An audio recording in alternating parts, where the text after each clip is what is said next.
Beneath the surface of Earth's oceans lie regions few have reached depths where pressure crushes steel and sunlight never penetrates. In these places, instruments have detected signals with no known origin. Cameras have captured flashes of light that blink in patterns. Sonar has followed movements that leave no trace. These are not legends or rumors. They are documented anomalies recorded, reviewed, and still unexplained.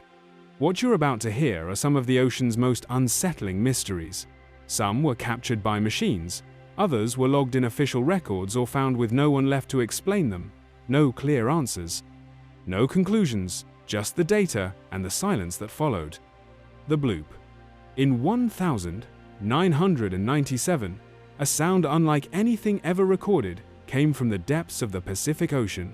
NOAA's Equatorial Pacific Ocean Autonomous Hydrophone Array, designed to pick up distant underwater activity, caught it first. The hydrophones that detected the sound were spaced across thousands of kilometers, yet the signal was strong enough to register on multiple sensors. It wasn't a malfunction, something massive had made itself heard. They named the sound the Bloop. On the spectrogram, it looked like a low-frequency burst that rapidly climbed in pitch before fading. The duration was short, just under a minute, but what made it extraordinary was its reach. No whale, no submersible, no known oceanic force had ever been recorded generating something that powerful across such a wide area. Scientists compared the frequency pattern to the vocalizations of marine animals. The structure was there. The intensity, however, wasn't. It would have had to come from a living organism many times larger than a blue whale, and nothing of that scale had ever been documented in the sea or anywhere else on Earth. The coordinates pointed to a location near 50 degrees south and 100 degrees west, placing it deep in the South Pacific, not far from the so-called oceanic pole of inaccessibility, Point Nemo. This is the farthest point from any coastline in the world. The surrounding waters are some of the least explored on the planet, with few ships passing through and even fewer research missions reaching that far. At the time of the recording, there were no storms in the region, no seismic reports, and no evidence of underwater volcanic activity. One early theory suggested a massive iceberg scraping along the sea floor could have produced the sound. Ice can sometimes generate unusual acoustic patterns, especially in polar regions, and some ice-related noises have traveled long distances before. But spectrogram comparisons showed key differences. The Bloop lacked the sharp, crackling signature of typical icequakes and didn't match the frequency shifts associated with glacial pressure or friction. And while ice events are common near Antarctica, none were recorded in that specific area on the date of the sound. Public interest exploded when NOAA released the sound clip later that year. Someone pointed out that the location roughly matched coordinates from a 1920s horror story Lovecraft's The Call of Cthulhu, where a massive being slept beneath the waves in a sunken city called R'lyeh. That connection was coincidental, but it added a layer of unease. The coordinates weren't exact, but close enough to capture people's imaginations. The idea of something sleeping in the deep suddenly didn't feel like fiction anymore. Unlike other ocean anomalies, the Bloop never repeated. There were no follow-up signals, no build-up before, and no echoes afterward. Other unexplained ocean sounds like Julia and Slow Down have at least been recorded more than once. The Bloop was a one-time event, leaving nothing behind but a strange signature and questions that still haven't been answered. Scientists involved in the original detection, including Dr. Christopher Fox, said that although the structure of the sound resembled an organic source, no known creature could have produced it. The energy output was too extreme. Even if it were from a giant animal, it would need to exist at a size never seen before, and deep enough to remain completely undetected. That's not impossible, but without physical evidence or repeat signals, it's difficult to argue for a biological origin. As years passed, NOAA updated its website to say the most probable explanation was ice movement, likely a large iceberg dragging along the ocean floor, but even that conclusion comes with gaps. No satellite confirmed iceberg activity in that zone at the time. No known glacier was active in that region, and no supporting acoustic events were recorded nearby before or after the sound. The iceberg theory is listed as the best available guess, not a confirmed match. No wreckage, no seismic trail, no weather disturbance. Just a burst of sound from the deepest part of the Pacific, loud enough to be picked up thousands of kilometers away, recorded only once, and never fully explained. Since that day, in 1997, the hydrophones have continued listening. But whatever made the bloop, it happened once, made itself known across the ocean, and then vanished. The Baltic Sea Anomaly. While scanning the seafloor between Sweden and Finland, a Swedish exploration team called Ocean X captured a sonar image in June 2011 that showed something completely unexpected. The scan revealed something large and circular resting nearly 300 feet underwater. It looked symmetrical. Too symmetrical. Treasure hunter Peter Lindberg, who led the team, said he'd never seen anything like it. At first, they thought it might be a glitch. But when they passed over it again, the object was still there, unchanged. The formation was massive and early, 200 feet across, and had smooth, rounded edges that stood out sharply against the natural seabed. One part of it appeared raised, like a dome, while another section sloped downward into something that resembled stairs or terraces. A long groove stretched behind it, as if the object had skidded across the ocean floor before coming to a stop. The sonar images showed lines and angles that didn't look random. They looked designed, calculated, even mechanical. Weeks later, the team returned with divers and better equipment.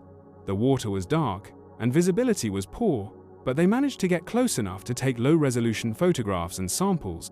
According to the team, several electronics began to fail as soon as they approached the site. Lights flickered, satellite phones dropped signal, remote-controlled cameras shut off for no clear reason.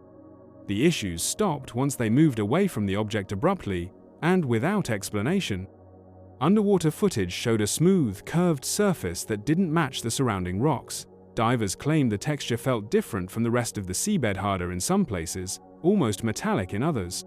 Samples were taken from the site and later tested at Stockholm University. The results identified minerals like limonite and goethite, both common on the sea floor. But those tests didn't explain the object's shape or structure, or why the formation seemed to interfere with nearby electronics. The object sits in a remote part of the Baltic Sea, in international waters. No country claimed jurisdiction over it. No government released statements or sent teams to investigate. After Ocean X published the sonar scans and a few images online, the story spread quickly. It was picked up by news outlets, science blogs, and conspiracy forums. People speculated that it could be a sunken base, a crashed aircraft, or even a piece of ancient technology. Some called it the Baltic UFO. Several observers noticed that the shape resembled a fictional spacecraft. The main body looked similar to the Millennium Falcon from Star Wars, with a rounded edge and a raised central dome. The comparison wasn't perfect, but the structure did seem engineered too symmetrical and deliberate to be shaped by ice or water alone.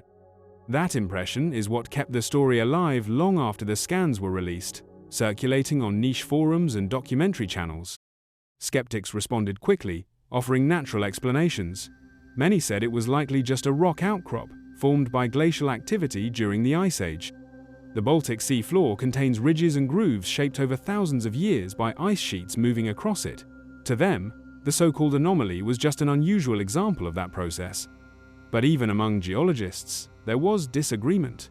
Some admitted they had never seen a glacial formation with such smooth curves or such distinct separation from the surrounding terrain. One detail often overlooked in follow-up reports is the soot-like material covering parts of the object. The divers described it as a fine, dark coating that reminded them of ash.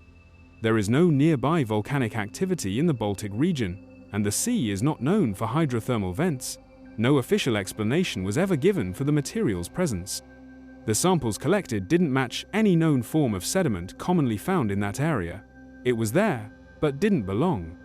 Ocean X attempted to fund additional expeditions, but costs were high and institutional support was limited.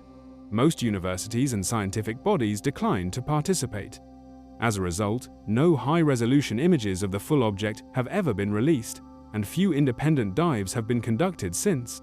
Even now, over a decade later, only the original low-quality sonar scan and a handful of blurry photographs exist, showing a massive disc-shaped structure with straight edges and strange lines. resting silently beneath one of the world's shallowest seas. The metallic rumbles of the Pacific Void. It didn't start with a scream or a splash, but just a low, metallic rumble from somewhere deep in the Pacific. At first, it was dismissed of many underwater noises picked up by hydrophones across the ocean. But this one kept coming back. It returned for years, and no one could agree where it came from or what caused it. The sound was unlike anything else in the database. It echoed like a massive steel object being dragged across metal, but the location didn't make sense. It came from a vast, empty area scientists sometimes call the Pacific Void, a zone stretching thousands of kilometers, largely uncharted, with no islands, no undersea cables, and no regular shipping traffic. Just deep water, dark pressure, and silence until the rumbles began. NOAA researchers logged the first consistent recordings in early 2014. Hydrophones positioned across the South Pacific, from near the Pitcairn Islands to points west of Easter Island, began detecting low-frequency metallic tones repeating at irregular intervals. Each burst lasted 10 to 15 seconds before fading. It sounded rhythmic, steady, pulsing, not seismic. It didn't match any known whale species, and it lacked the jagged patterns of tectonic movement. It didn't seem to be biological or geological. Attempts to triangulate the exact origin failed. One recording would suggest the signal came from thousands of kilometers west. Another placed it farther south. The timestamps didn't line up. Some suspected the signal wasn't stationary at all. Whatever it was either moving or reflecting strangely off the ocean floor. Either way, it didn't behave like a natural sound source. A research vessel from New Zealand's National Institute of Water and Atmospheric Research passed near the zone in April 2016 while conducting deep-water trawls. They dropped acoustic sensors and recorded a short burst of the rumble firsthand. The crew on board noted that some equipment on the lower deck briefly lost power during the event. One technician described a faint, reverberating vibration in the ship's hull, like something large and metallic groaning beneath them. The incident was noted in the mission logs but wasn't publicized. The data was later submitted to an internal NOAA report, where it was classified as unresolved. One paragraph described the sound as resembling heavy industrial noise in a region with no industrial activity. That part of the ocean contains no drilling stations, no undersea mining, and no established trade routes. As more data came in, the tone began to shift slightly. In later recordings, the sound took on a grinding, edgeless like dragging, more like something struggling to turn. Some bursts repeated 4 or 5 times, then silence. Other times, the sound came through once and didn't return for weeks. No one could predict it. There was no seasonal pattern, no lunar cycle, no weather link. Dr. Elias Marchand, a Canadian acoustic researcher, put forward a new theory in a 2019 paper published in a marine monitoring journal that the source could be a previously undetected undersea vent system, one releasing heated gas through metallic sediment layers, creating industrial-sounding noise. But this theory didn't account for the rumble's scale or reach. It also failed to explain why some recordings captured faint harmonic overtones, higher-pitched layers beneath the main noise, almost like tones stacked on top of one another. Machines sometimes produce those. Rocks don't. That same year, a group of independent sound analysts released a spectral breakdown of the rumble on a research forum.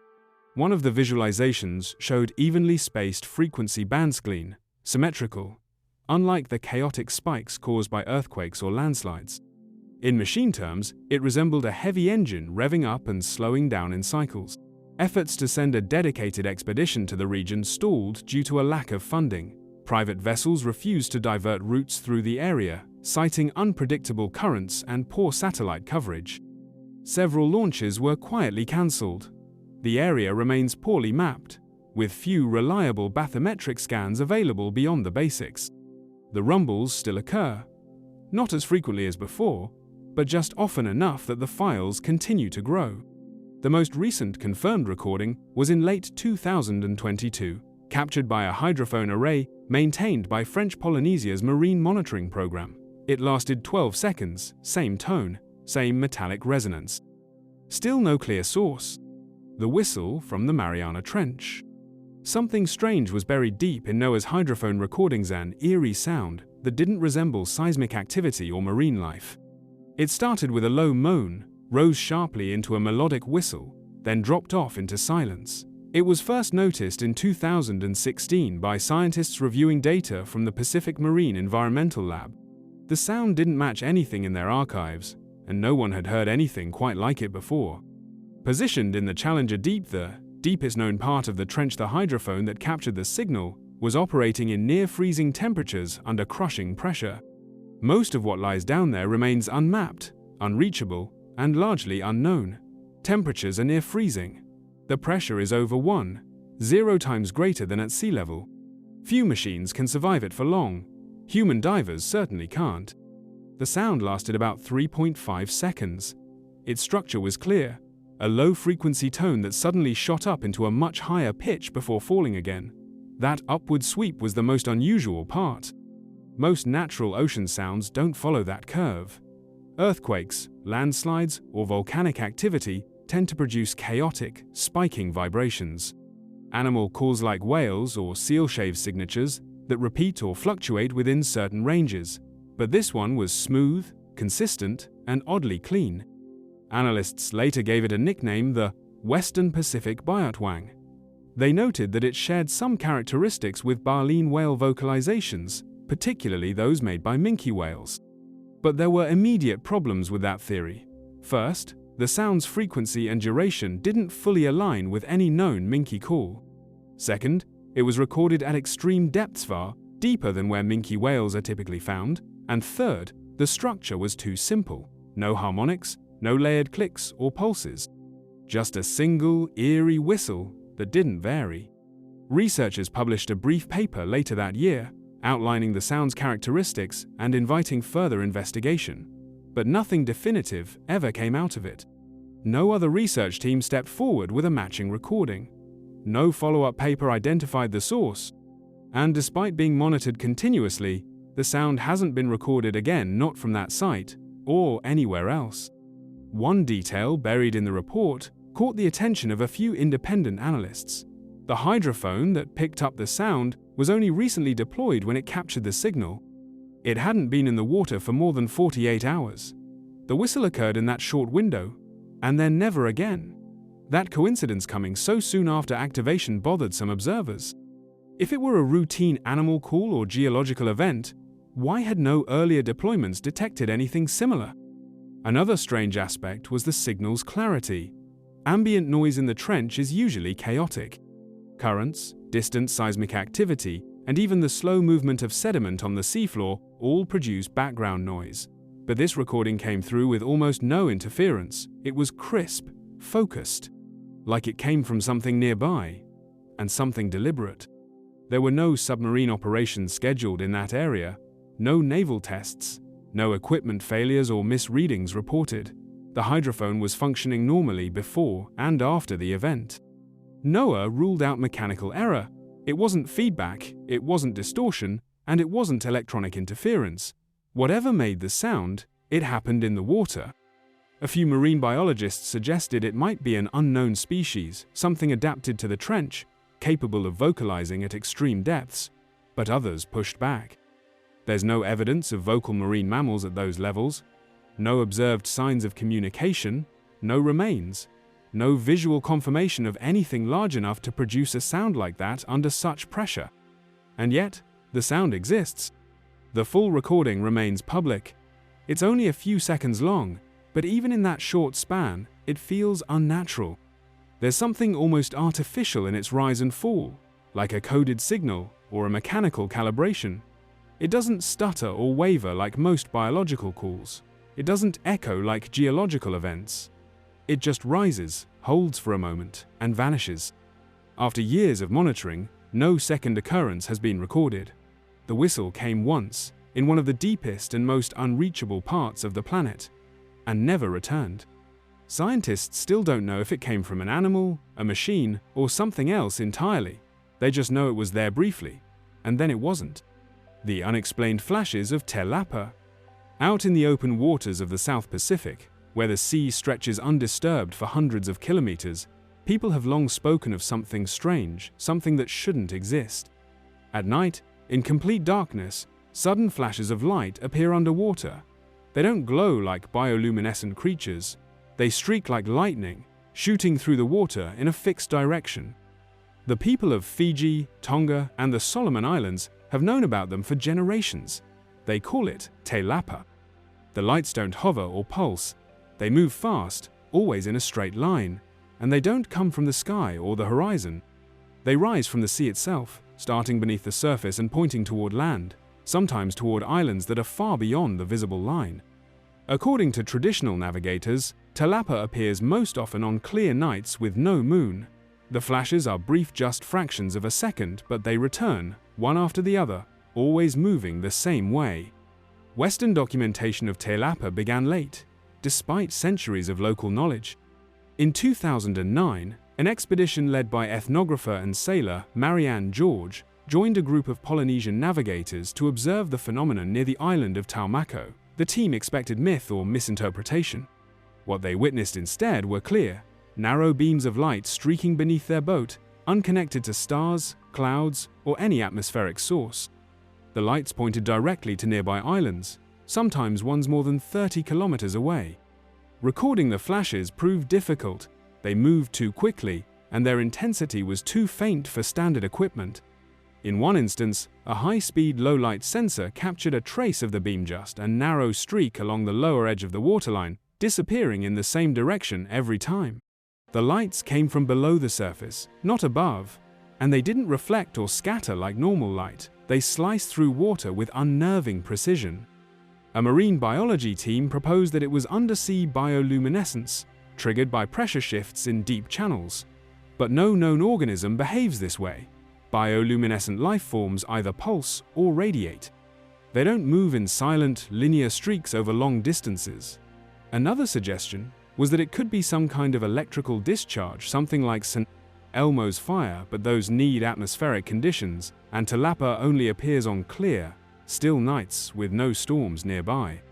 In one nighttime observation, a flash appeared multiple times over 40 minutes.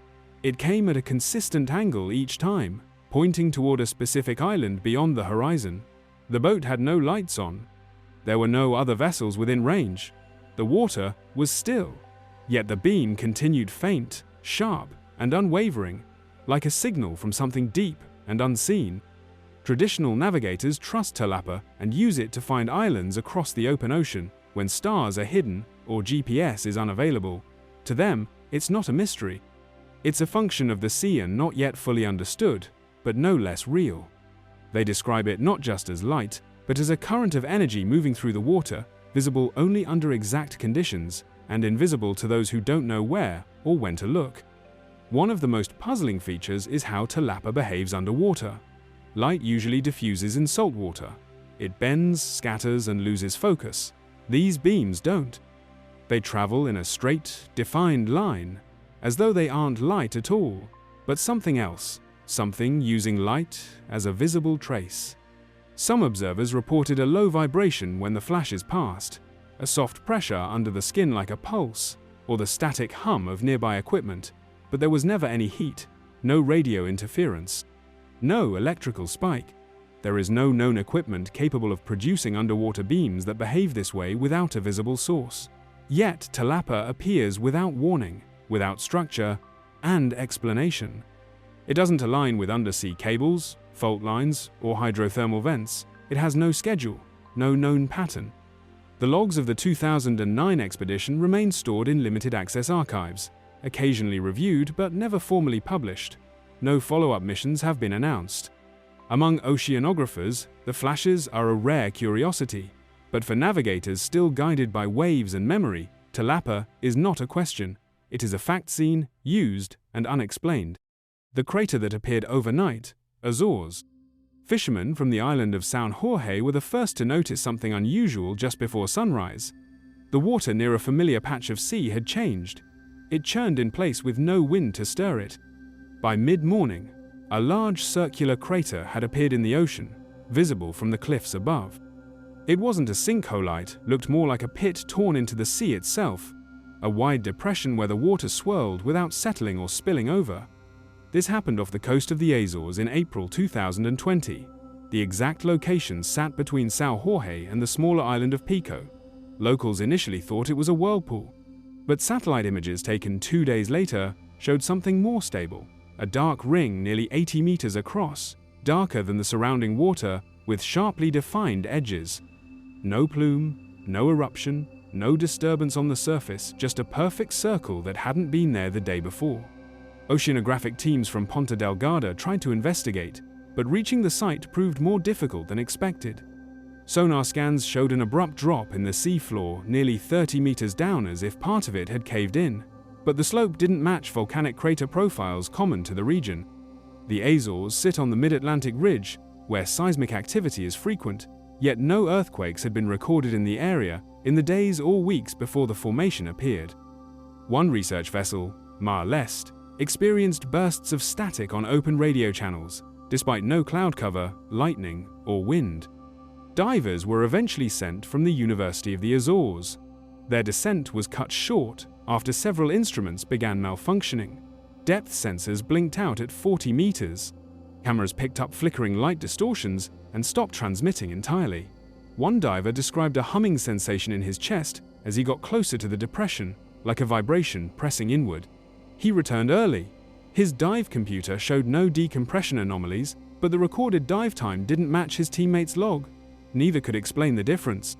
Water samples taken near the rim showed slight increases in iron and dissolved gas levels, but nothing outside the norm for volcanic islands. No signs of heat, no bubbles, no sediment cloud, no unusual salinity. Surface temperatures were lower by just under ½ degree Celsius. Whatever had happened left no thermal signature and no visible disruption. Yet the shape remained precise, unmoving, and unaffected by the usual tides or currents. Some researchers suggested a caldera collapse, but that would have left fractured terrain or loose material. Others proposed a gas vent opening beneath the crust, creating a temporary vacuum. But that kind of event typically causes turbulence, discoloration, or surface bubbling. This left nothing. Marine life in the area disappeared for more than a week. The usual schools of jack mackerel, bluefish, and even jellyfish that often drifted near São Jorge were gone. Local fishermen stayed away. Some claimed their compasses spun as they neared the coordinates. GPS systems froze or lagged without warning. One boat lost engine power just as it reached the outer edge of the ring. A retired captain said the site reminded him of something he'd witnessed decades earlier, an oily slick that shimmered and pulsed before breaking apart. Radio signals often dropped for several minutes near the site, returning only when boats turned back. The Portuguese Hydrographic Institute deployed a towed sonar array to scan the formation's interior. Midway through the dive, the array disconnected from the main line.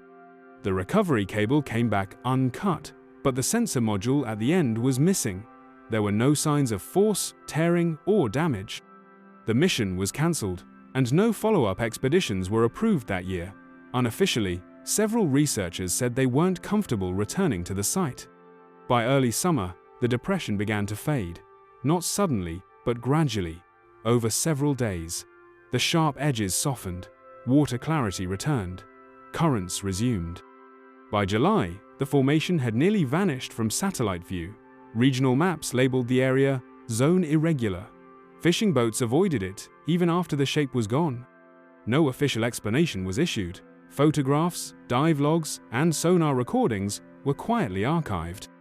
News of the event never made national headlines, but the story spread across marine forums, shipping channels, and island radio broadcasts. It has never happened again. The Devil Sea. Somewhere south of Tokyo, a Japanese cargo ship named Keio Maru No. 5 disappeared without warning. The crew had been assigned to survey a section of the ocean that had long unsettled local fishermen. No radio call was made, no debris was found. The ship vanished along with 31 people. It had been part of a government effort to study unusual seismic patterns and magnetic drift in a region some already called cursed. This wasn't the first disappearance. At least 5 other ships went missing in the same zone between the late 1940s and early 1950s. No survivors, no wreckage, no clear pattern. Maritime authorities noted the incidents but never issued official warnings. Sailors began calling the area Mar no Umith Sea of the Devil. It forms a rough triangle between the coast of Japan, the Bonin Islands, and the Philippine Sea, overlapping a section of the Pacific known for tectonic activity, but also for something less measurable. The weather in the region can turn violent fast, but many reported these vanishings on calm days. Survivors from earlier close calls described sudden stillness before instruments failed. Compasses spun slowly, then froze. The radio dropped to static. Some boats reported hearing metallic hums from beneath the hull, as if something massive passed under them without breaching the surface. None of these stories could be verified, but they were told often enough that captains started adjusting their routes. A transport plane flying over the area once vanished from radar for nearly 12 minutes before reappearing 70 kilometers off course. The pilot later said he experienced no mechanical problems, yet flight records and fuel usage didn't match the aircraft's final position. The altimeter readings appeared normal throughout the disappearance. Officials listed it as a brief signal dropout. Older maritime logbooks suggest that strange occurrences in the area go back much further. One British whaling crew in the 1870s recorded a vertical mist wall that surrounded their ship for hours, blocking both moonlight and stars. The captain marked the coordinates and described hearing a rhythmic knocking from beneath the water, something that echoed through the hull like metal against metal.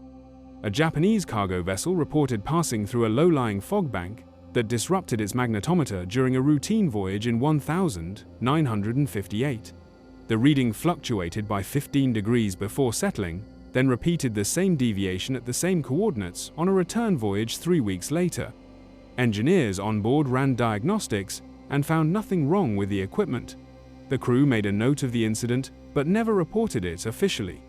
Japanese naval vessels later reported sonar interference in a consistent circular pattern, roughly 40 kilometers wide. Every pass through the region created jagged, unreadable sonar returns, even though nearby scans were normal. Attempts to drop buoys failed, several detached within minutes, their tethers cut clean as if by heat or force.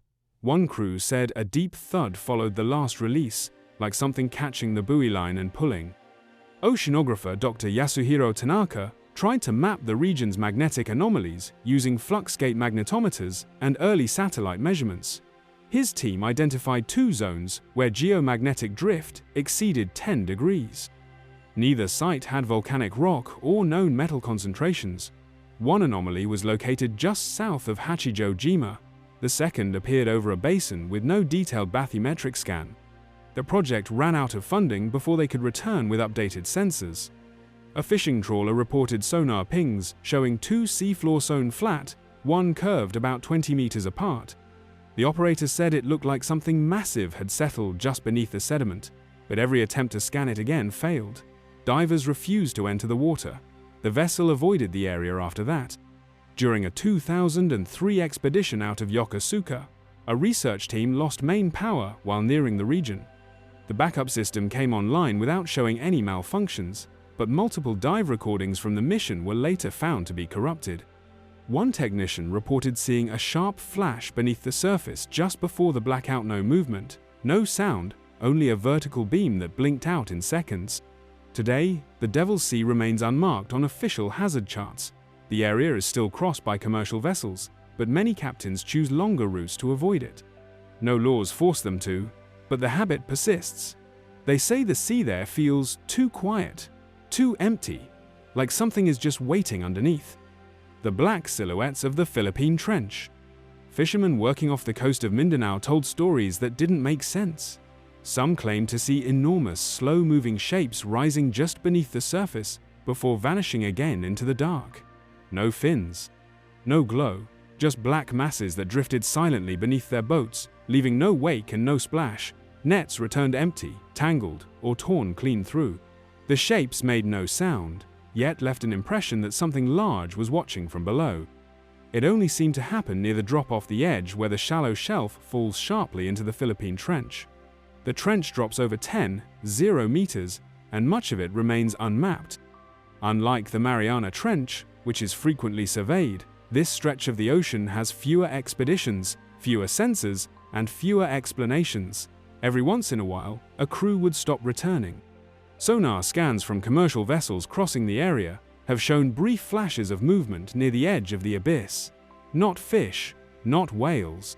One report described an oblong mass the size of a school bus moving vertically, without propulsion. Another described multiple returns-identical shapes drifting in formation, too deep for light to reach, yet too close to the surface to ignore. A university team from Manila deployed a submersible drone along the outer trench wall in 2015, hoping to collect samples near a suspected methane vent. Halfway through the descent, the drone's camera captured something moving across the background flat, angular, and perfectly dark, blocking out all visible light. At first, they thought it was a shadow until it moved in the wrong direction. The object passed without interacting. It didn't swim, it slid. The drone lost signal 10 minutes later. When it was pulled back up, the outer casing was dented. The manipulator arm was missing. There was no corrosion, no burn marks, no damage consistent with pressure failure, just a clean break, as if the arm had been torn or snapped. The team logged the anomaly and left the area early. It was the only time that particular submersible ever suffered structural damage on a routine dive. One sailor aboard a cargo vessel headed to Davao claimed he saw something during a night shift, 5 silhouettes drifting beneath the ship, spaced evenly apart. He thought they were whales, until he realized they weren't surfacing. They moved as a group, wide and slow, each one barely breaking the surface tension before slipping back down. He watched for nearly 2 minutes before they disappeared into deeper water. The crew dismissed his report. No official statement was ever filed. An acoustic technician with the Philippine Institute of Volcanology and Seismology picked up an unusual low-frequency pattern while monitoring tectonic rumbles along the trench. The wave came in layers, with one part steady and one pulsing. It resembled sonar-long, drawn-out tones with sharp ends, but it didn't match any known vessel. It repeated at intervals not used by shipping traffic. There was no return ping, only the broadcast, like something was listening but not responding. The silhouettes gained attention on online forums where satellite tracking enthusiasts noticed disruptions along certain routes. A few infrared sweeps from open-source weather satellites showed brief cold spots moving just beneath the surface. Meteorologists called them compression artifacts. But the shapes returned in later scans, always in motion, always in the same place.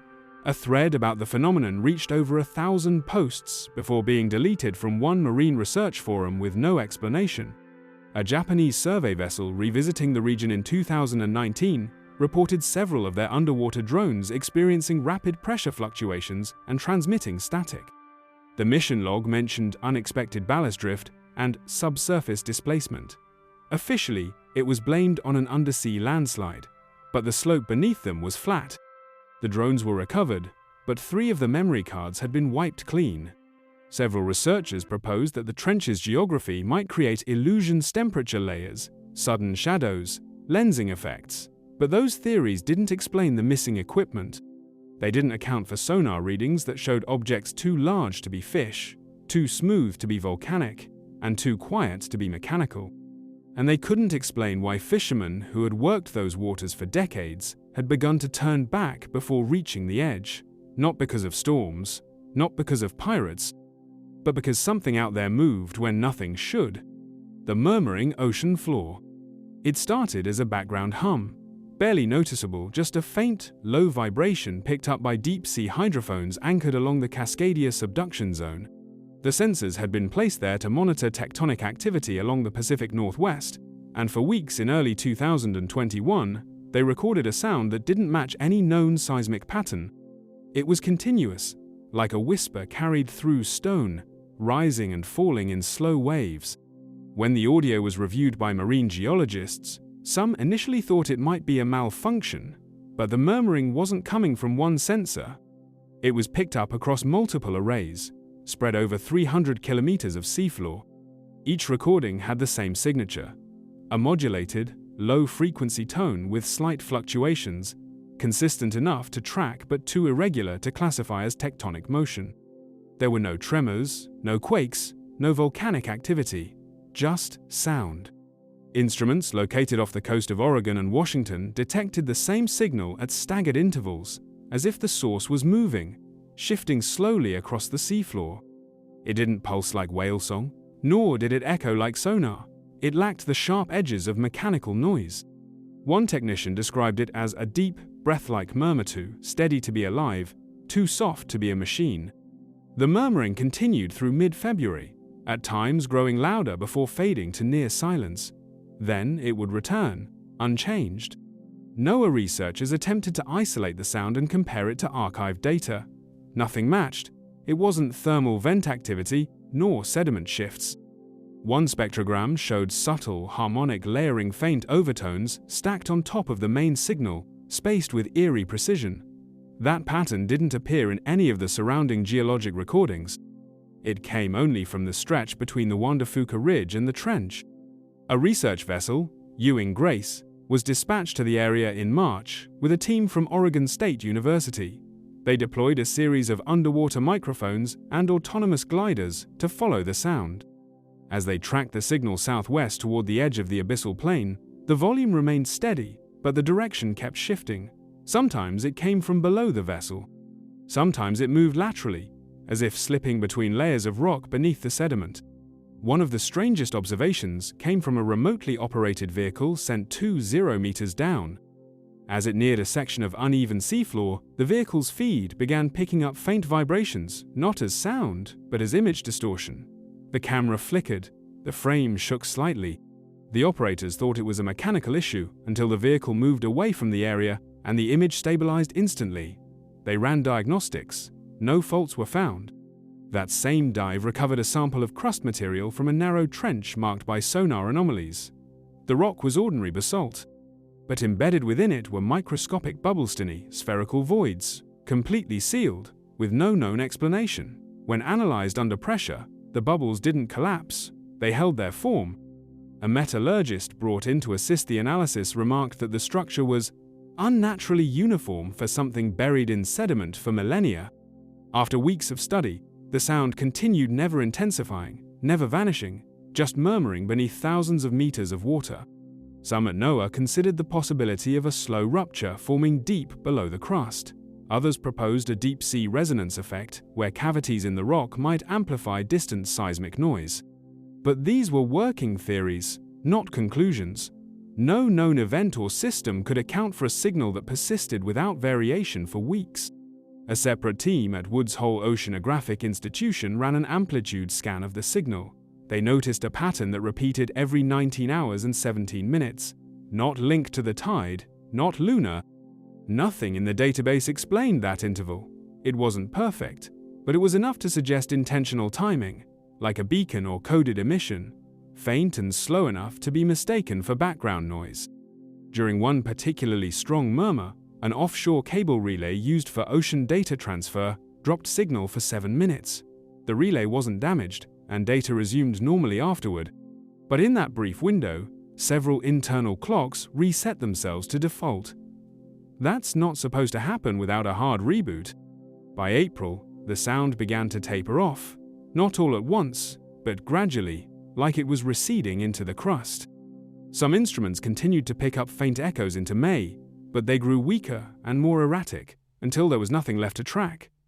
The sea floor, once again, went quiet. The disappearing submarine of 1968. For several days in May 1968, French Naval Command tried to make contact with one of its submarines, Minervia, 57-meter diesel-electric vessel carrying 52 crew members. The last transmission had been routine, a position report, no sign of distress. The weather off the coast of Toulon was rough but not unusual for that region. When no further contact came, a search was launched. Ships and aircraft swept the area for signs of wreckage, oil, or debris. They found nothing. The disappearance happened just 25 miles off the French coast, in waters that were considered well charted and relatively shallow. If there had been a mechanical failure, the submarine should have been recoverable, but no emergency beacon had been triggered, no signal buoy surfaced. The only clue came from a sonar station on the French mainland, which picked up what it described as a metallic implosion around the estimated time of the last transmission. Other nations took an interest. At the time, 1968 had become an unprecedented year for submarine disasters. Just weeks earlier, the the Israeli submarine, Dakar, had vanished in the Mediterranean. Not long after Minerve, the Soviet K-129 and American USS Scorpion would also be lost under murky circumstances. None of the incidents appeared directly connected, but the proximity of events raised questions. Some suggested sabotage, others pointed towards silent underwater collisions during covert Cold War operations. Despite France's urgency, the seabed where Minerve had last been tracked turned out to be more complex than expected. The slope dipped into a rugged stretch of underwater terrain filled with folds, trenches, and rock towers. Submarines weren't supposed to operate there, and few had mapped it in detail. French recovery ships spent weeks scanning the region with sonar but got inconsistent returns. Each time they thought they found something promising, the object turned out to be a boulder or geological formation. A deep-sea robot was eventually lowered into the suspected area. It malfunctioned after 5 hours and returned with degraded footage and temperature anomalies that couldn't be explained.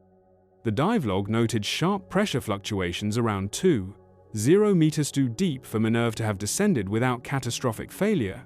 And yet, some of the scans hinted at metal reflections at that depth.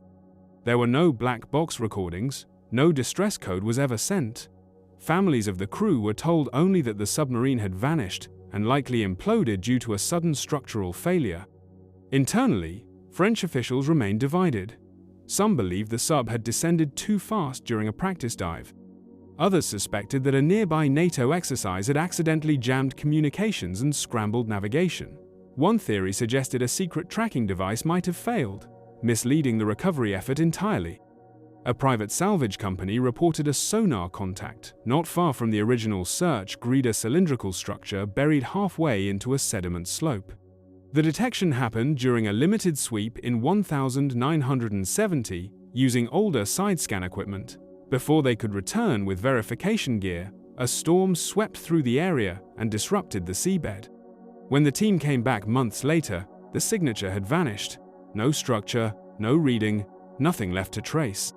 Whispers persisted within naval circles. A few former sonar operators claimed off record that strange sounds were picked up in the days after the disappearances, low, metallic echoes that repeated at intervals, coming from below the known crush depth of the submarine.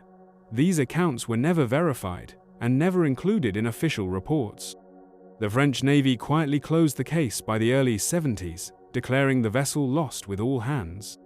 For over 5 decades, the wreck of Minerve remained unfound. Then, in July 2019, a new survey using advanced drone-based sonar finally located the submarine's remains, shattered but largely intact, resting 350 meters beneath the surface.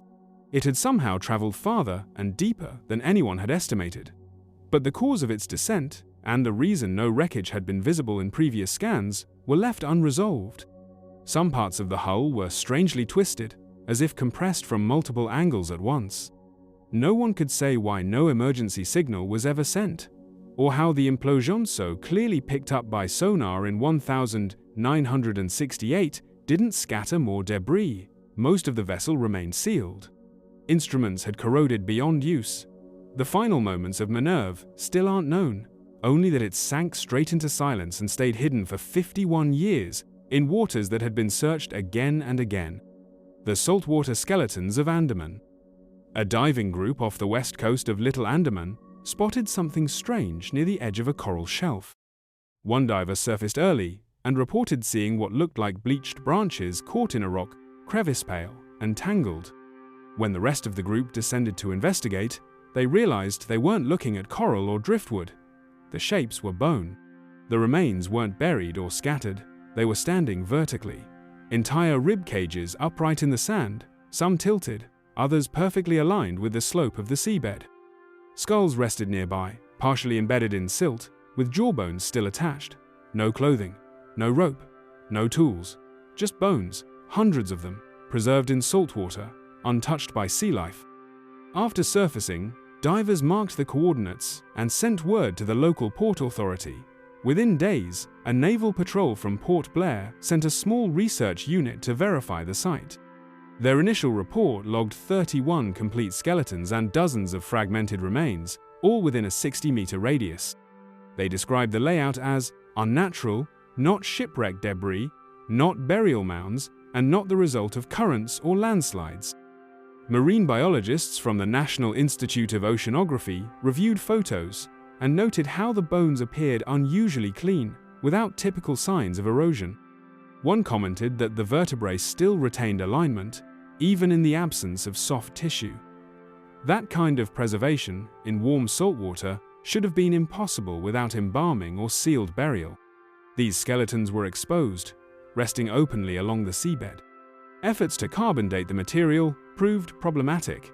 Some bone samples showed signs of degradation, and others returned inconsistent readings. One test dated a femur to the 14th century. Another, from a rib bone found 2 meters away, came back as less than 90 years old. The lab performing the analysis suggested the samples may have been contaminated, but the team hadn't touched them with bare hands, and retrieval methods followed protocol. There were no historical records of a mass drowning in that exact area, no shipwrecks large enough to explain that number of remains. Fishing records from nearby villages didn't mention missing fleets or storms severe enough to wipe out that many people at once. The region isn't far from the route used by the British Navy in the 19th century, and one theory proposed that the bones belonged to indentured laborers or prisoners dumped at sea. But no official log matched the location, and none of the recovered skulls showed signs of trauma. Divers returned several more times over the next 6 months. Each visit revealed new patterns. Some bones had shifted slightly, but others seemed to rise between dives' new ribs and vertebrae protruding from the sand as if something underneath was pushing them up. Cameras left overnight showed nothing unusual. Yet each new scan added to the total count. By the end of the year, 53 full skeletons had been catalogued. No clothing fibers, no personal items, not a single coin, button, or buckle. One of the dive team leaders mentioned an odd auditory effect when near the site. He claimed that at certain depths, you could hear a faint clicking or whispering just on the edge of the water's natural sound. Not bubbles, not sonar, something soft and repetitive, like murmurs passing through the current. Audio recordings picked up nothing, though several divers independently mentioned the same effect. A marine geologist working with the team noticed that the sediment below the skeletons was unusually loose, like it had been disturbed repeatedly. Beneath the silt, sonar registered hollow pocket-small voids less dense than the surrounding terrain. No one was allowed to dig deeper. The pockets were unstable, and the risk of collapse was too high. The Indian Navy eventually placed a no-dive advisory over the area, citing fragile reef structure and safety hazards. Most of the documentation remained classified. Only a few blurred images leaked online, often mislabeled or ignored. Skeptics dismissed them as manipulated or misinterpreted, but the coordinates never changed, and the bones never disappeared. Locals from Hut Bay refer to the area in quiet tones. A few older fishermen claim it's cursed something about lights that flicker just below the surface, or boats that lose direction when they pass over the spot. No one's seen the lights firsthand, but they avoid the water there anyway, not out of fear, just instinct. The breathing hole of the South Atlantic. A weather satellite picking up routine thermal readings over the South Atlantic logged an unusual signal just before dawn.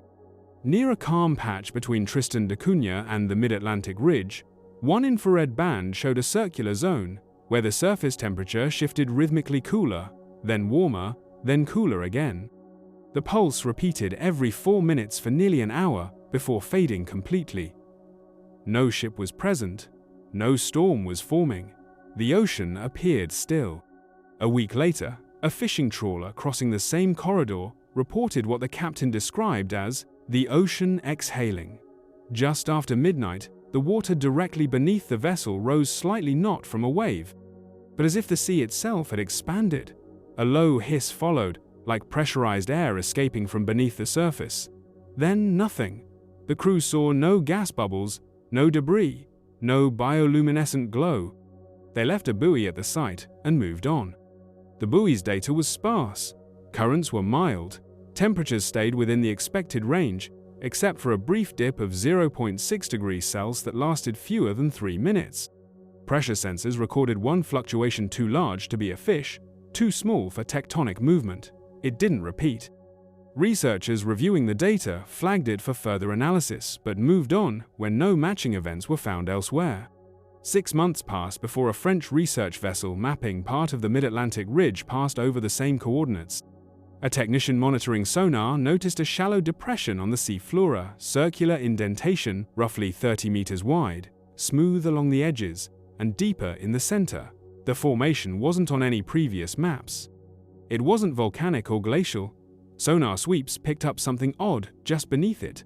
A hollow chamber. Not a cave, not a vent, just a space, sealed off from the surrounding rock. As the ship moved away, a loud thud echoed through the hull. The crew assumed it was an anchor shift or ballast movement, but nothing on board had changed. Internal sensors showed a mild shock wave coming from below. When they ran sonar again, the chamber was gone. The depression remained, but the void beneath it no longer showed up. One team member compared it to a lung collapsing. Nothing was made public. The event was logged in a private maritime report shared with a few geological institutions.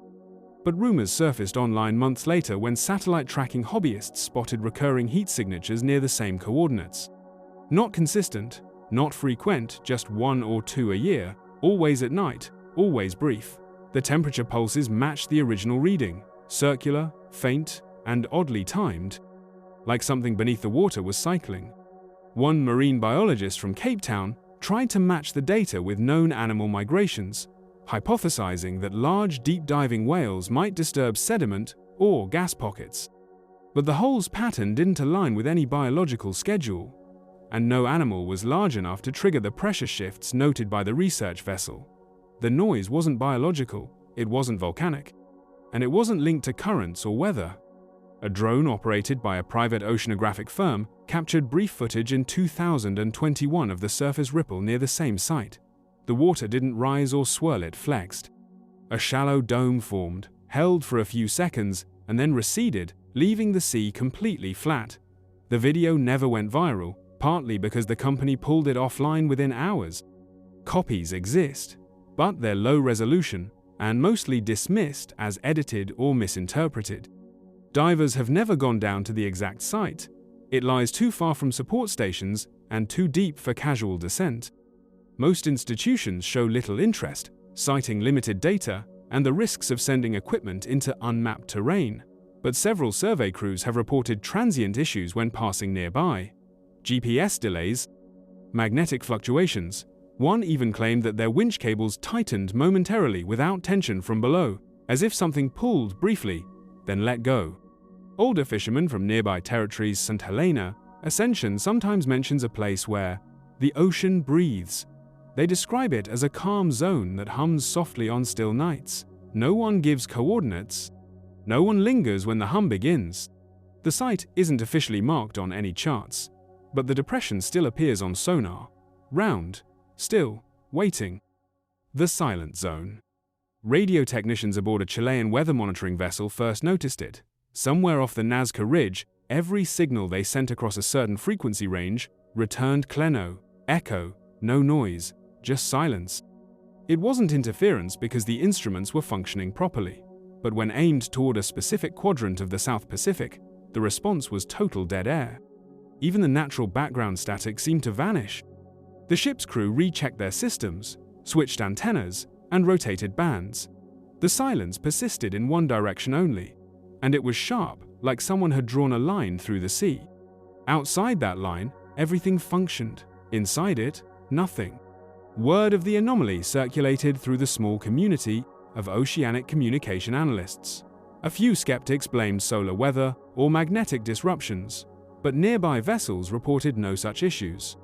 One Japanese cargo ship, passing through the same corridor days later, logged a temporary blackout on its navigation radar. The sky had been clear. The ocean is calm. Yet their system stopped tracking returns for 13 full minutes before blinking back to life. A Brazilian submarine conducting drills in the region also picked up something strange more precisely. They failed to pick up anything at all. Their passive sonar array, usually filled with the constant crackle of marine life and water movement, dropped into dead silence as they passed through the zone. Not a whale call, not a current, not a single ping, just pressure and blackness. Later, Analysis of their onboard logs showed an odd temperature flattening across the area. Ocean temperatures usually vary with depth, but here, for nearly 6 kilometers straight down, the readings showed a single, stable band. No thermoclines, no fluctuations. Just one long vertical strip of uniform water. That pattern had never been recorded anywhere else in the region. Remote buoys dropped into the zone fared no better. Those that stayed functional sent back almost nothing, no movement data, no sound data, only static pressure and temperature logs. A few were recovered later with odd scarring on their hulls. One had its antenna bent nearly flat, as if pressed from above. No signs of collision or animal contact, no burn marks, just silent damage. Marine biologists attempted to survey the region using baited cameras. The footage from the first 2 drops showed drifting sediment, a few small shrimp, and then sudden blankness. The cameras stopped recording mid-drop. Power was intact, but the video feed vanished. One device showed a sharp spike in internal pressure before cutting off entirely. When pulled back up, its casing had cracked, despite being rated for far deeper water. A Norwegian seismic survey team operating south of the area picked up strange data patterns from their towed array. Instead of echoes from the sea floor, the returning signals formed blank columns, vertical stripes of missing data, as if something in the water had swallowed the pulse. They checked their cables. They replaced the sensors. The columns returned. None of these incidents were widely reported. Most appeared only in maintenance logs, internal memos, or declassified navigation briefs. But the pattern was clear to anyone who looked. The same patch of ocean, stretching roughly 300 kilometers wide, was muting sound, deflecting signals, and damaging equipment without warning. It didn't move. It didn't grow. It just remained. Local fishing crews from Peru and Ecuador had long avoided the zone. They didn't have a name for it, but their routes curved wide around its edges. Some claimed the water there made their skin itch. Others said engines ran rougher or nets came up twisted. Stories varied, but most ended the same way: stay out of the quiet part of the sea. A private exploration company based in Valparaiso proposed a flyover using synthetic aperture radar. When the plane passed over the zone, nothing unusual was seen visually. But back at the lab, their scan showed a slight distortion across the area. The radar sweep seemed to compress as it passed the center, like space itself had buckled slightly. No clouds, no heat bloom, no known explanation. Eventually, the sector was listed on unofficial navigation maps as low return corridor, not hazardous, not restricted, just quiet. The name stuck, but the ocean didn't offer anything more. Sensors still fail, sound doesn't carry, machines fall silent, and no one can explain why. The bloom that wasn't in the Arabian Sea. For years, satellite images over the Arabian Sea captured something scientists assumed was routine: a seasonal blue, massive swirling patches of green spreading across the water. These phytoplankton blooms were nothing new. The Arabian Sea, like many parts of the ocean, went through regular changes each year when warmer temperatures and nutrient shifts triggered growth. But starting in the early 2000s, something about the bloom began to change. It became thicker, more persistent, and noticeably different in color. From space, it looked like just another sign of ocean life. But up close, it told a darker story. Oceanographers on the Indian research vessel Sagar Nidhi were among the first to raise questions. They noticed that the waters weren't supporting the kind of marine life they're used to. Fish populations were declining in areas that should have been rich in nutrients. The water looked alive, but it was too quiet. No birds diving, no surface splashes. When they sampled the bloom, the truth became clear and far more unsettling. The green clouds weren't made of the usual phytoplankton. Instead, they were dominated by Noctiluca scintillans, a type of dinoflagellate also called sea sparkle. At first glance, this organism doesn't sound especially threatening. It's known for its bioluminescent glow and its beautiful light shows during night surges. But in the Arabian Sea, it was doing something else. Something toxic.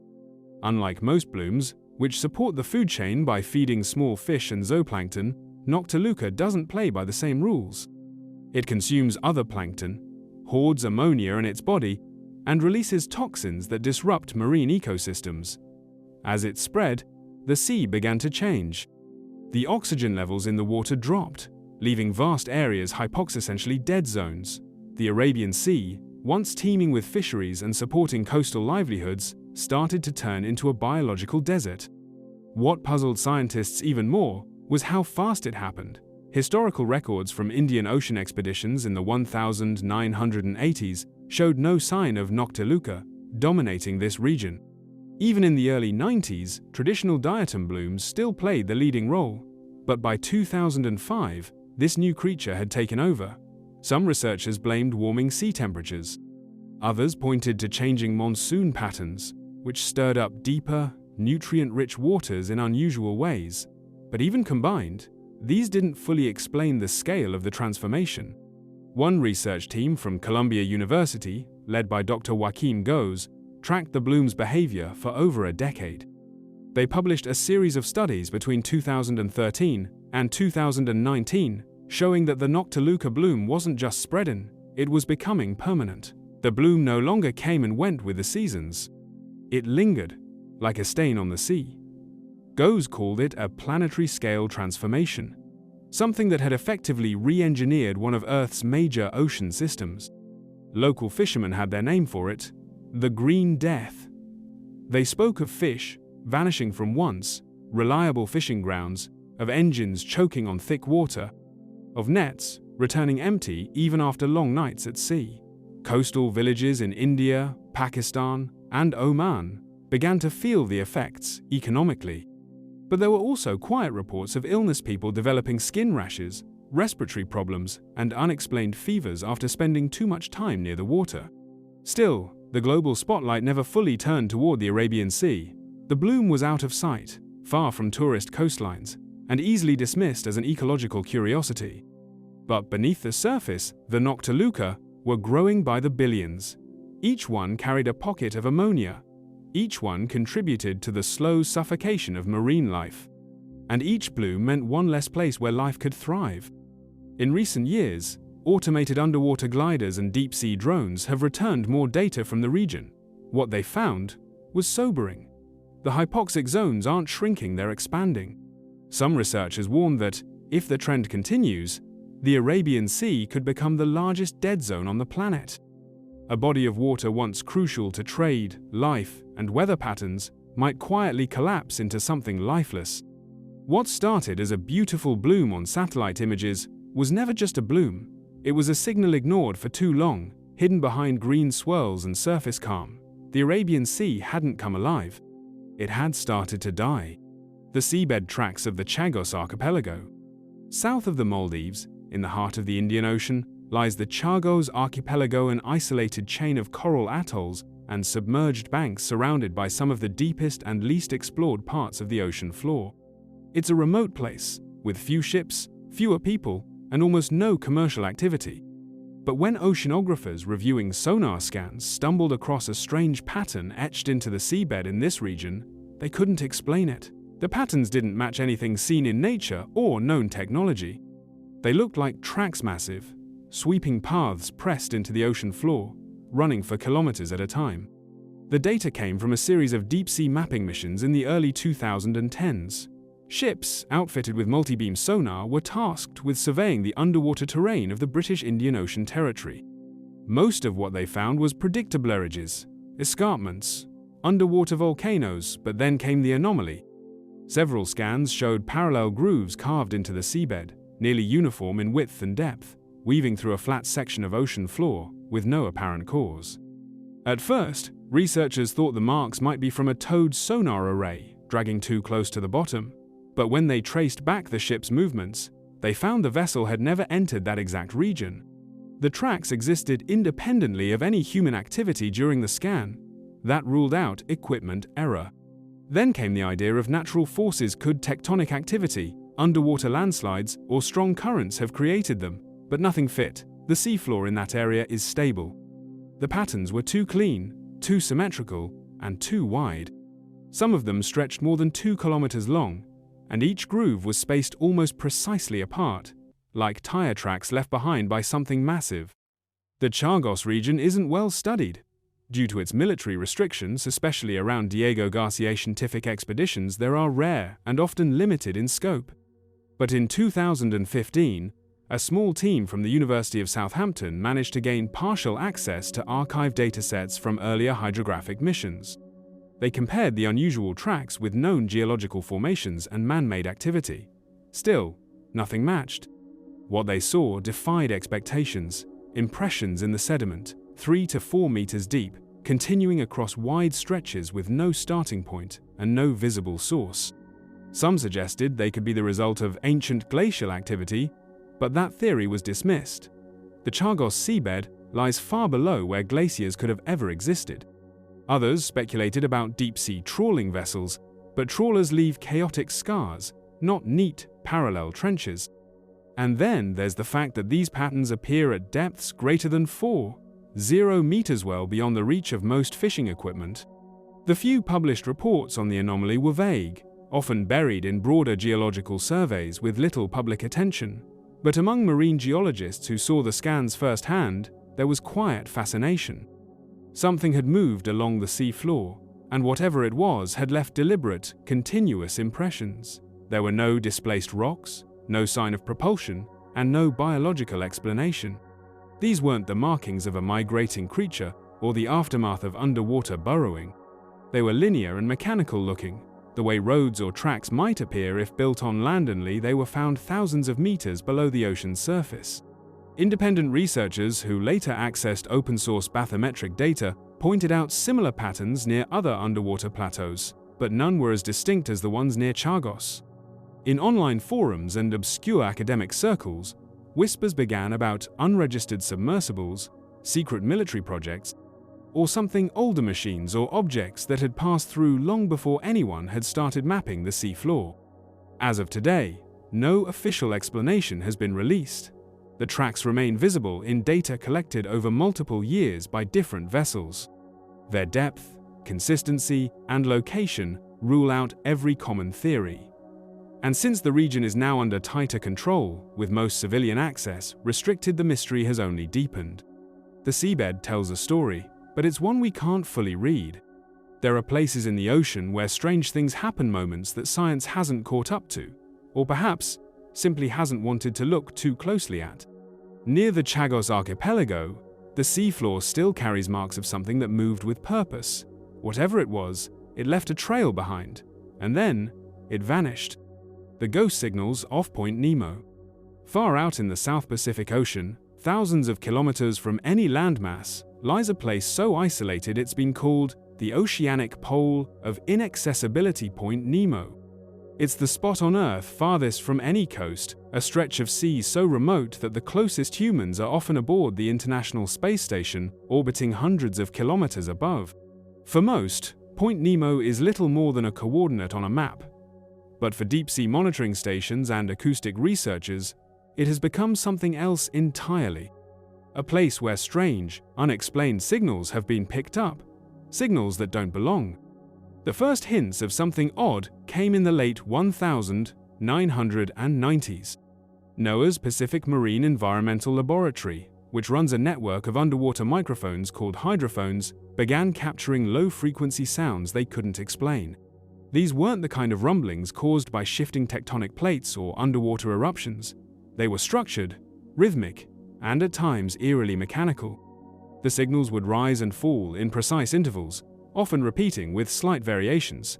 Then, just as quickly, they'd stop. One of the earliest of these sounds was picked up in 1997. It lasted for less than a minute, but what stood out was its originate seemed to come from the area surrounding Point Nemo. The team labeled it the Bloop, and although it became widely known, what most people missed was that it wasn't the only one. Over the next several years, fainter signals appeared. Each had its signature, but they all shared a few things in common: ultra, low frequencies, repeating patterns, and no known source. Some resembled the distant hum of engines, others pulsed like coded transmissions. Triangulating the source proved to be inconclusive. One recording would suggest the signal came from thousands of kilometers west, another placed it farther south. The timestamps didn't line up. Some researchers propose that the sounds could be caused by underwater ice movement, though there are no icebergs in the waters near Point Nemo. Others speculated submarine activity, but the area is too deep, too remote, and too monitored for large-scale human presence to go unnoticed. One proposal came from Dr. Lena Orlova, a Russian-born acoustic physicist affiliated with a joint deep ocean observatory project in Tasmania. In a 2020 article, she suggested the signals might originate from shifting pressure fronts within deep thermoclines layers in the ocean, where temperature changes rapidly with depth. According to her model, if gas pockets were trapped in dense thermal barriers, the release could produce regular low-frequency pulses that resemble artificial sound. But even her theory failed to explain the near-mechanical timing and variations heard across recordings. Nature rarely operates with such precision. Machines do. What complicates the mystery is how quiet Point Nemo should be. The ocean there is among the least biologically active in the world. There are no large coral systems, no bustling ecosystems, and no consistent shipping routes. It's being used as a spacecraft graveyard, where agencies like NASA and Roscosmos deorbit old satellites and space station parts, letting them crash into the deep without harming anyone. But aside from that, there's nothing there at least nothing we've officially acknowledged. Some of the ghost signals appear at night, only once. Others repeat for days. A few, like the one recorded in March 2003, came in short bursts every 19 minutes for nearly a week. Then it was gone. Equipment was checked and rechecked. No faults, the recordings were real, they weren't interfering, the instruments were functioning. The frequency of reports had slowed by 2021, not because the signals stopped, but because research funding shifted elsewhere. Hydrophone networks were decommissioned or redirected to areas considered more critical tsunami warning zones, naval choke points, and regions with commercial interest. Point Nemo went quiet again, but those who had studied its signals remembered. There's a growing theory in fringe circles that the signals are not just sounds, but attempts at communication. Patterns within patterns, frequencies just on the edge of detection. Not random, but intentional. The mainstream scientific community doesn't support these claims, but they also haven't offered a better answer. Point Nemo remains a blank spot on the map, a place where the ocean should be silent, and yet, every so often, something calls out from its depths. A pulse, a hum, a whisper on the edge of human hearing. Whatever is beneath those waters has never surfaced, never shown itself, and never repeated the same message twice. But the sea remembers, and it keeps transmitting. The Sunken light grid. Just before descending over a familiar limestone reef south of Malta, the divers noted how calm the sea was: flat water, clear skies, and visibility stretching beyond 25 meters. They weren't searching for anomalies that day. The site had been charted and revisited countless times. But as they drifted lower, something caught their attention beneath the bluer geometric pattern of lights, arranged with unsettling precision. 4 points, evenly spaced in a perfect shape, hovering below them in water too deep for sunlight and far too bright for any known bioluminescent organism. They hovered, unsure if it was equipment or some kind of test array, but no one had reported installations in the area. No cables, no support structures, just open water and rock. The lights didn't waver. They didn't dim or shift like jellyfish or plankton trails. When one of the divers approached, the water remained still, no temperature change, no resistance. He tapped his gauge to check for a malfunction. The lights remained perfectly still. Then, after 15 seconds, they flicked off. Not all at once, one by one. Top left, bottom right, top right, then bottom left. The group surfaced and logged the location. When they returned a week later, nothing was there. No glow, no metal, just sea floor. Their GPS logs were accurate, and the reef hadn't changed, but the lights didn't come back. They assumed it had been a trick of light or a hallucination brought on by depth. But then another group, hundreds of kilometers away, reported the same thing. Off the coast of Crete, 3 commercial divers noticed a faint glow while ascending from a deep dive. They described it as white, sharp, edged, not shimmering. 4 lights again, same spacing. The lights vanished before the divers reached them. They had no cameras rolling. The team said the water felt unusually calm near the lights, with a dull pressure in their ears that eased as they moved away. In Sicily, a spearfisher said he caught sight of a horizontal row of points about 20 meters below him, each one fixed like a marker buoy, but without the tether. He dove down to check and said they looked embedded in the rock, flush with the stone surface. But he didn't reach them. They went dark when he was still 10 meters above. Word started to spread through tight-lipped diving communities. Some dismissed it as sensor reflections, perhaps underwater drones testing new LED systems, but others pointed to details that didn't fit. No propeller noise, no light spread, no shadows. A researcher from the University of Naples compared field reports and noticed the grid shape was always the same, rectangular or diamond, patterned, rarely circular. He proposed it might be linked to undersea fiber optic systems, but no known cables ran through those specific areas. One diver suggested it could be a visual distortion or a biological effect, but the shape and symmetry didn't match anything familiar. A local diver described them as mechanical-looking but too deep for cables or lamps. If they were man-made, they were installed without permits, without records, and without power lines to feed them. Sonar sweeps of the known coordinates picked up nothing. No ridges, no outcrops, just flat, undisturbed sediment. Remote-operated vehicles were sent in a few cases, but none found anything unusual. In one instance, a submersible camera briefly showed light reflecting off something smooth, but the feed cut out seconds later. When they recovered the drone, its storage was intact, but that frame was missing from the footage. The precision of the lights was disturbing, but the silence made it worse. No hum, no mechanical vibration. Divers said the water near them felt compressed, like everything had gone still. One even compared the sensation to being observed. That phrase came up more than once in independent interviews. Later efforts to track the grid using satellite-based spectrometry produced no useful data. Infrared showed no heat blooms. LiDAR scans revealed only shallow contours, as if the terrain refused to give detail. A few private research teams theorized that the lights were part of a military decoy or classified project, but no country stepped forward with confirmation, and no base locations were ever linked to the reports. Reports of the sunken grid still appear in dive logs, and second-hand accounts always below 30 meters, always in lines, and always gone when revisited. The unreachable signal from Challenger Deep. In the Mariana Trench, where the Pacific seafloor plunges nearly 11 kilometers down, the water turns cold, black, and crushing. Few machines can survive there. Fewer still can function long enough to listen. In 2015, one of them did. An autonomous deep-sea recorder, deployed by the National Deep Submergence Facility in partnership with NOAA, was lowered into the trench for a 30-day mission. Its job was simple: to gather ambient sound data from the Challenger Deep, the deepest known point in the ocean. What it brought back was something no one expected. For most of its deployment, the recorder captured what researchers anticipated: distant rumbles from seismic activity, faint clicks from bioluminescent organisms, the groans of shifting plates far below. But tucked between these familiar noises was something else. A short burst of sound barely above the noise floor emerged at 3:17 UTC. On the 18th day of the mission, it lasted only 8 seconds. Then, after a brief silence, it came again. Slightly different, slightly louder. It repeated 3 more times over the next hour, each time with subtle changes. Then nothing. It was never recorded again.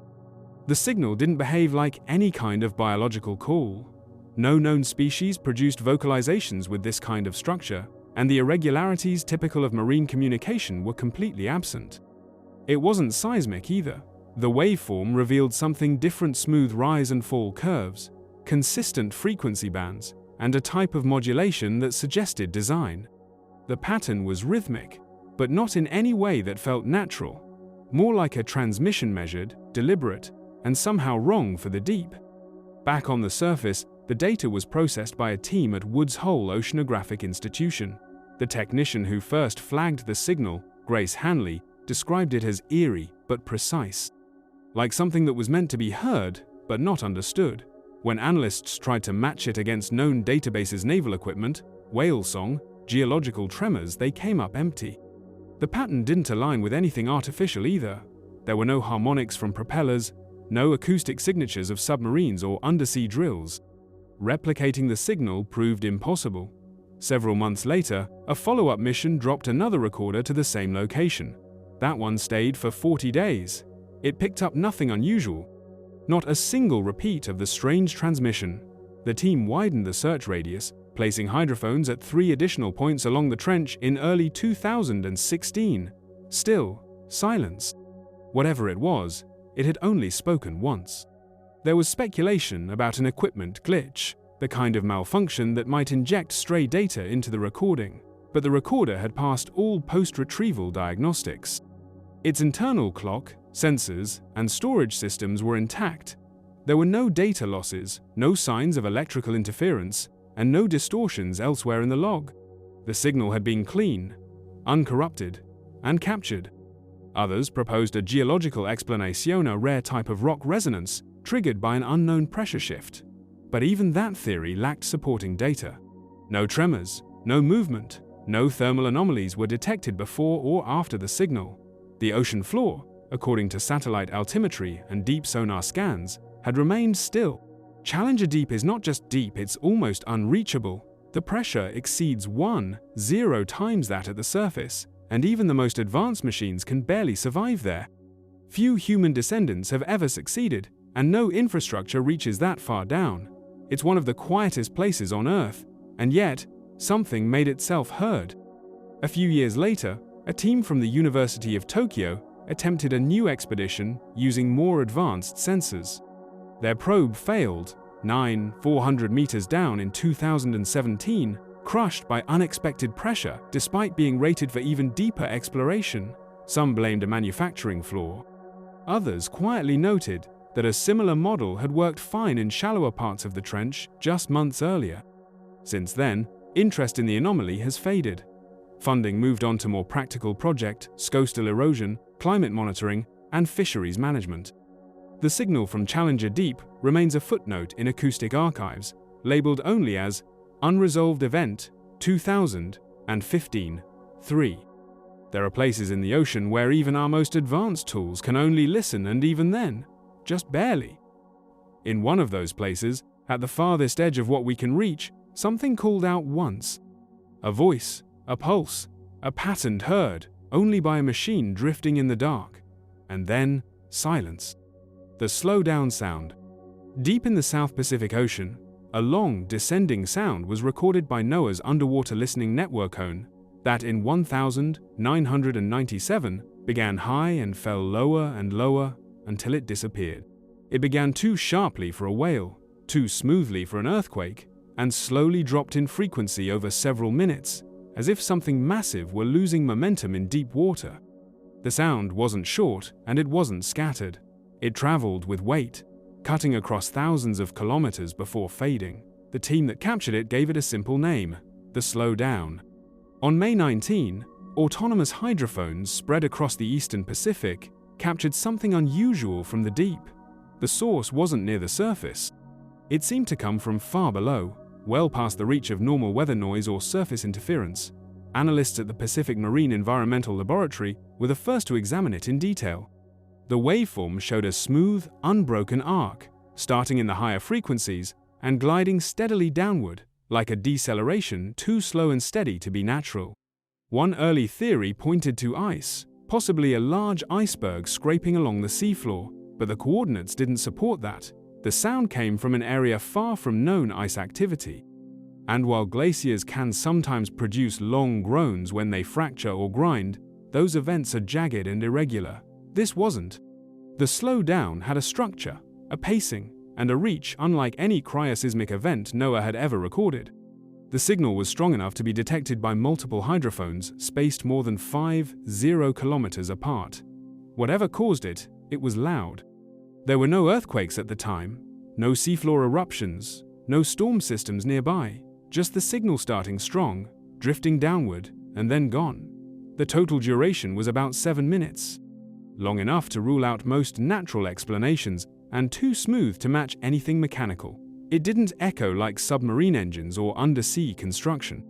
And it wasn't followed by any aftershocks or secondary signals. It came once, left a mark in the data, and never returned. When the NOAA team attempted to narrow down its location, they found it had originated from somewhere south of the Pacific Antarctic ridge. This is one of the most remote, least explored stretches of ocean on Earth, a place with no permanent monitoring stations, no shipping lanes, and no significant recorded seismic activity. The closest landmass is more than 500 kilometers away. It is, by every known standard, empty. In the years that followed, Slow Down became one of a handful of unexplained underwater recordings archived by NOAA. Alongside others like Upsweep and Julia, it's often cited in studies about unexplained acoustic anomalies. But unlike those, which have returned sporadically or lasted for longer periods, Slow Down happened once. That rarity only deepened the mystery. Some believed it might have been a mechanical failure in the equipment, but multiple sensors recorded the same signature with consistent timing and amplitude. No corruption, no drift, no data loss. Marine biologists were consulted, but none could name a known animal that could produce a sustained, descending tone of that power and length. Even the largest whale's blue or findant creates signals that last minutes without breaks, especially ones that drop so gradually across such a wide frequency range. Seismologists were equally stumped. No known geological event fits the pattern. The rate of frequency change was too linear, too calm. If it had come from the Earth itself, it did so in a way we've never observed before. Speculation spread into less conventional circles. Some wondered if the sound was the result of a massive object moving through deep water, something not designed for speed, but with mass and resistance, slowing against the pull of the sea. Others pointed to the trench systems in that part of the ocean, particularly the South Sandwich Trench, and proposed that the noise could be something falling, something heavy, deep, and unnatural. NOAA never endorsed any of these ideas. They simply archived the recording and labeled it as unexplained. To this day, no similar signal has been recorded. The original Slow Down file remains available in NOAA's online public database, where it's occasionally studied by new researchers looking for overlooked details. But none have found a clear match.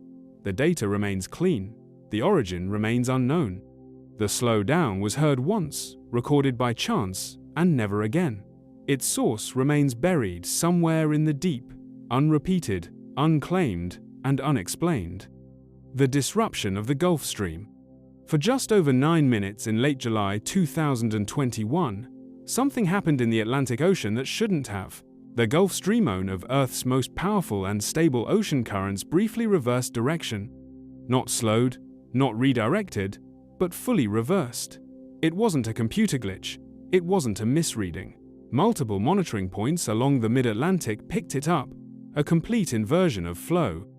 And then, just as quickly, it shifted back. The Gulf Stream is no ordinary current. It's a vast, consistent conveyor of warm water that flows from the Gulf of Mexico up the eastern seaboard of North America, then arcs across the Atlantic toward Europe. It stabilizes weather patterns, fuels marine life migration, and helps regulate the planet's climate. Its speed fluctuates naturally. It can pulse or slow depending on seasonal shifts, salinity, or glacial runoff, but it doesn't stop, and it doesn't turn around. A group from the Woods Hole Oceanographic Institution was reviewing live data from pressure and current sensors anchored along the stream on July 27. Just after 14:00 UTC, one node flagged a velocity reversal. At first, it was dismissed possibly local turbulence or a misfire in sensor calibration. But then another node, farther north, showed the same reversal. Then another. Over the next 90 seconds, 5 monitoring stations between Bermuda and the Azores confirmed it. The current was flowing in the opposite direction, not slowing, not cycling reversing. The reversal didn't last long. Exactly 9 minutes and 14 seconds after it began, the flow returned to normal, the sensors recalibrated, and the system continued without disruption. But what made the event alarming was the absence of any trigger. Reversals of major ocean currents are typically tied to extreme atmospheric or geological events, like hurricanes, major shifts in wind systems, or underwater earthquakes. In this case, there were none. No external force to explain what had just occurred. Weather satellites showed no anomalies. The skies above the Atlantic were calm, with scattered clouds and average pressure. no seismic stations in the region reported any tremors or movement. There was no undersea landslide, no sudden ice melt, no change in salinity or surface temperature. The ocean had simply changed direction, held it, and let go. The event was quietly logged as transitory flow reversal, Atlantic node chain. It wasn't made public at first, mainly because there was no clear explanation. A few weeks later, internal reports were circulated between NOAA and a small number of research institutions. A working group was formed to assess the anomaly, led by Dr. Ilana Perot, a fluid dynamics specialist based in Marseille. She described the event as hydrodynamically improbable, but undeniably recorded. Her team ran simulations using various conditions: massive underwater eruptions, sudden atmospheric shifts, even passing gravitational waves. None produced the same pattern. Nothing fit the data. The reversal wasn't chaotic. There were no signs of turbulence or disrupted eddies. It was smooth, measured, controlled, as if something had simply pressed pause and spun the flow backward. The clean nature of the data disturbed several analysts, particularly those familiar with man-made systems. Some noted that it resembled artificial current inversion testing conducted in closed-loop marine environments, like flow tanks or hydrodynamic labs. But this was open, ocean-vast, uncontrolled, and free of containment. And no such technology exists at that scale.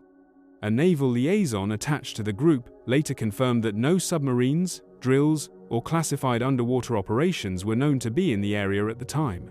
All shipping traffic logs were routine. The sensors themselves were double-checked and passed all diagnostic checks. Batteries, data timestamps, internal clocks all in sync. The equipment had worked as intended. The event had been real. A second reversal has never been recorded. Months of extended monitoring in the same region showed nothing unusual. The Gulf Stream continued its path, pulsing as expected, without repetition. But the anomaly remains in NOAA's archives. There is no known natural process that can reverse such a massive current that briefly, that cleanly, and leave no trace behind. Theories have surfaced: unusual magnetic shifts, gravitational interference, even pressure dynamics beyond current models, but none have held up under review. The same flow that shapes weather systems and warms entire continents reversed itself for less than 10 minutes. No one knows why, and no one knows if it will happen again. The lost submarine pings of the South Atlantic.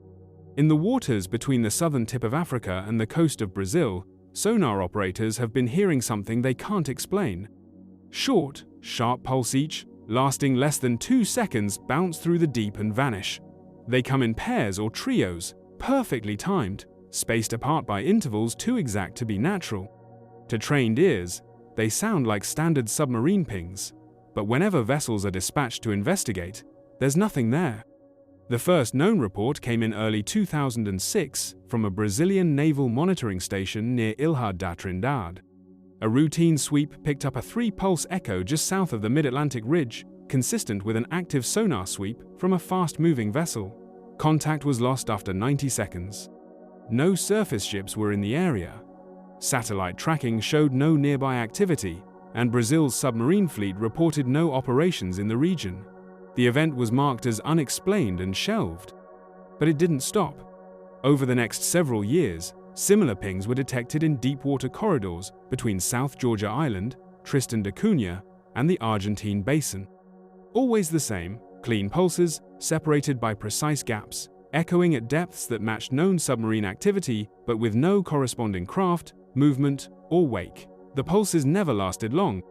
Most were logged at under 4 minutes, never exceeding a 5-kilometer sweep radius.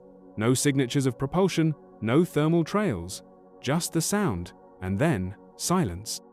By 2012, the frequency of these detections had increased enough to prompt joint monitoring between Argentina, South Africa, and Brazil. Several of the zones where these echoes were heard overlapped with restricted waters classified areas used for naval training, weapons testing, and submarine exercises. This led some to assume the source was simply an unacknowledged foreign vessel, but analysis of the echo patterns complicated that theory. The intervals were consistent across multiple recordings, yet not aligned with any known NATO or Eastern Bloc frequency structures. They weren't encrypted, distorted, or shielded like stealth subs typically are. They were loud, open, and rhythmical, most like they wanted to be found. 2 years later, the Argentine Navy compiled a report covering 38 separate events across 8 years. One of the most detailed came from December 2013, when an Argentine research vessel, the Puerto Deseado, was conducting deepwater mapping near the Malvinas Plateau. The ship's passive sonar picked up 4 pings in rapid succession at 300 meters.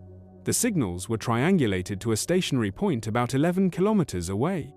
When the crew moved to intercept, the pings stopped. A probe was deployed.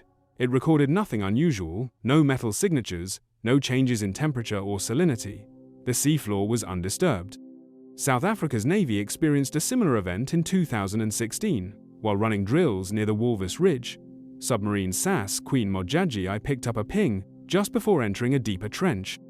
The onboard sonar officer identified it as a short-range sweep, something a submarine might use to gauge underwater terrain. The area had been cleared of all vessels. After the ping, there was nothing. No more echoes, no follow-up activity. The signal was archived as unidentified. Explanations for the phenomenon generally fall into 3 main categories. One argues that these are fragments of long-distance sonar reflections from legitimate naval exercises, distorted by deep-sea layers and arriving out of sync. Another claims they're the result of naturally occurring undersea features, volcanic ridges, or moving sediment layers that reflect acoustic energy in patterns we don't yet fully understand. The third camp believes these are signals deliberate, controlled, and not from any known military power. A handful of analysts have pointed out the uniformity of the pings. Unlike sonar reflections from whales or geological activity, these pulses have tight frequency bands, clean onset and decay curves, and a precision that implies construction. One British report suggested the source behaves like a mobile system, repositioning across months but never surfacing, never sending follow-up pings. That level of restraint doesn't match any known patrol strategy. It's more like observation. Despite the growing archive of recordings, no country has claimed ownership or found a physical source. No acoustic trail ever leads to an object. No visual confirmation has ever been made. Just short bursts of sound in the deep, repeating across years, heard by machines and logged in silence. In the classified sonar archives of multiple nations, they now have a name: Echo Type Delta. No one knows who or what is responsible. But somewhere in the cold, dark pressure of the South Atlantic, something keeps pinging, and it doesn't want to be seen, just heard. The lights of the Aleutian abyss. 10,000 feet beneath the surface of the North Pacific, in one of the deepest sections of the Aleutian Trench, a remote-operated submersible recorded something it was never designed to find. What first appeared to be a flicker in the dark soon revealed itself to be something more structured, deliberate, and strange. Cold white points of light, blinking in rhythm, not randomly precisely. Over 3 minutes, they pulsed in a sequence that closely resembled binary code. The footage came from a 2018 expedition led by the Monterey Deep Sea Initiative, a joint venture between US and Japanese researchers studying tectonic movement near the Kuril-Kamchatka Trench and the broader Aleutian subduction zone. The submersible ROV Kaio 7 was equipped with low-light HD cameras, precision magnetometers, pressure gauges, and a standard acoustic array. It was descending along a gradual slope at roughly 350 meters when its live feed captured the first blink, a small point of light, hovering about 20 meters ahead of the camera's view.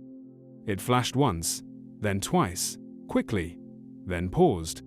At first, the surface team suspected a reflection, or perhaps a bioluminescent organism reacting to the ROV's presence. But a second blink followed, identical in spacing, 6 seconds later, then another. The lights appeared to hover in a vertical arc. As the vehicle crept forward, more pulses appeared. The pattern, when later transcribed, was non-repeating, structured, and suggestive of encoded information. Enough to raise questions, but not enough to decode. On review, researchers noted how sharply defined the pulses were. They didn't fade or flicker like natural glows from deep-sea jellyfish. They were bright, uniform, and precisely timed. Stranger still, they left no trace on thermal or acoustic sensors, no heat signature, no sound. Only the cameras recorded them. And when the ROV advanced toward the source, the lights went dark. The surrounding water remained still. No disturbed sediment, no displacement, no movement of any kind. The ROV hovered, scanned, and found only empty seafloor. A follow-up sweep using multi-beam sonar, LiDAR, and narrowband acoustic imaging revealed nothing unusual: no structures, no mineral formations, no life forms known for advanced bioluminescence. Whatever had emitted the lights had disappeared completely. Environmental data showed nothing out of place. Pressure, salinity, and temperature levels matched expected norms, no fluctuations in current. The ROV's diagnostics showed no malfunctions, no imaging artifacts, no electrical interference, and no data corruption. Every instrument operated as expected. The onboard log from that session recorded full voltage stability, GPS lock on the support vessel, and no anomalies in navigational drift. The team returned in early 2019 with upgraded optics, a higher frame rate imaging system, and a wider scanning field. They revisited the exact coordinates, ran repeated visual passes, and combed the surrounding trench walls and shelf outcroppings. No lights returned, nothing blinked.